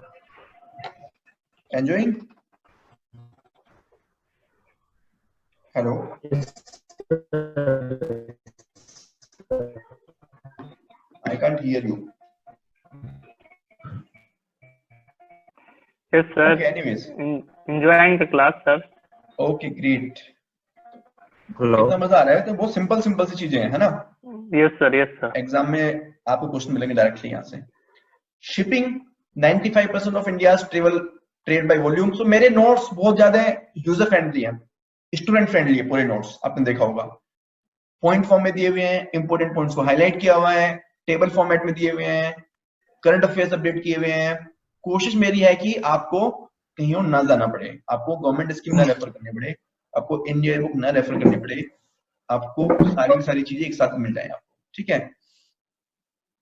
So 95% of India's trade by volume and 68% by value is transported by sea. That means shipping is a big mode of transportation for the trading. India has a coastline of more than 7,500 kilometers. We have 12 major ports, 6 on the east coast, 6 on the west coast. Again, go to the atlas and see all these. So immediately after this class, take 1 hour and go through all the important maps in the atlas for road, railway, shipping, waterway, energy, oil, coal, solar energy, renewable energy, all kinds of discussion that we have done today. You must go through all the atlas, right? Take minimum 1 hour and take up to maximum 2 hours, right? So this work you can do tomorrow also. Tomorrow we have no class, so you can have the homework at the same time. You start at 3 p.m. and complete by 5 p.m. so that you have a dedicated time slot. Average turnaround time is a measurement of efficiency, right? So कितने time में unload होकर के फिर वापस से upload हो जाता है, वापस से लोड हो जाता है गुड्स, उसको बोलते हैं turn around time. So in India this average turn around time is very very high.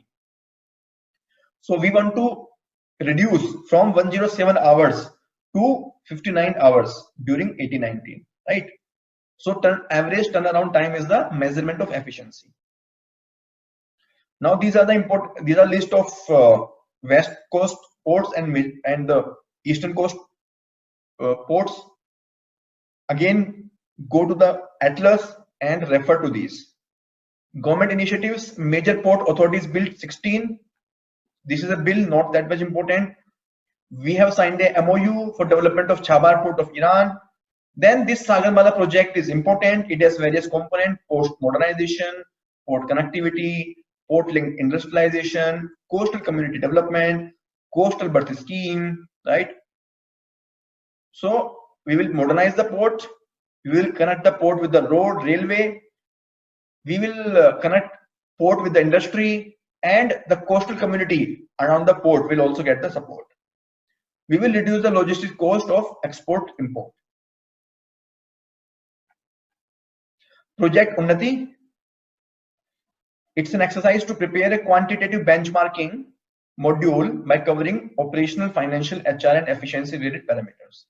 Project Green Ports, Maritime Development Project, recycling of ships.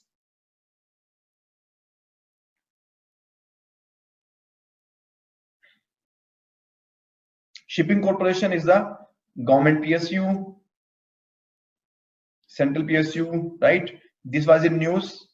It has the national status, and Government of India in the November 2019 has approved for the privatization of this company. Telecom sector, second largest in the world in terms of telephone connection. Tele density is 90%. In the rural area, this is 57%. In the urban area, 160%. 160% कैसे हो गया भाई? तो हर किसी के पास में दो number है ना? तो इस तरह से ये आपका intensity डबल हो गई, ठीक है? So if you have 2 number, you are increasing the tele density. We have different programs. National Optical Fiber Network, which is improved version of BharatNet, under which we are connecting 2.5 lakh gram panchayat, right? So we are in the second phase. We are providing broadband connectivity by 2019 to 2 lakh gram panchayats. In the third phase, we will work for optimal mix of optical fiber, radio and the satellite media. Public Wi-Fi hotspots, tele density means number of telephone per 100 people. Then there is a National Digital Communication Policy, which provides for broadband for all, creating more jobs, bringing India to top 50 in the ICT Development Index of ITU. Remember this, ICT Development Index is of ITU, given by the ITU. National Broadband Mission, Rashtriya Broadband Abhiyan, right? National Digital Grid, Digital India. This is a very important mission, and it has 9 pillars, from broadband highway, universal access, to mobile connectivity, public internet access, e-governance, e-Kranti, information for all, electronic manufacturing, IT for jobs, early harvest program. All these areas are there. No need to remember the names. 3 core components you can remember: infrastructure, services and literacy. Software technology party scheme, it is 100% export oriented scheme, so we want to promote the export. Housing and urban infrastructure, under this, go through this, what is the meaning of urban area. So statutory town means if the population is 4,000 plus, and we have more than 4,000 statutory towns, right? Statutory towns means it is a municipality or municipal corporation, or it has cantonment board, or it is a notified town area committee. Census town means basically based upon the population, right? So there can be, like, for example, if you talk about the cantonment board, there can be less than 5,000 people. They can be less than 5,000 people, but still it is a statutory town because it is based on the criteria of cantonment board, right? For example, cantonment board of any army. For example, we have in Mumbai, Bareilly, etc. Sorry, in Meerut, not Mumbai. I don't know about Mumbai, but it is there in the Meerut, right? Census town, if an area does not have municipality, yet it could be counted as a town, right? So अगर municipality भी नहीं है, तब भी इसको town count कर सकते हैं if it has a minimum population of 5,000. At least 75% of the main working population is the non-agricultural pursuits, and density of population of at least 400% per square kilometer. So minimum population should be 5,000. Minimum 75% people are working in the non-agricultural areas, and density is at least 400% per square meter. Pradhan Mantri Awas Yojana, go through this, important hai. Smart city mission hai. Then just go through these quickly. Then at Amrut Yojana, is there, so you should go through from the study material.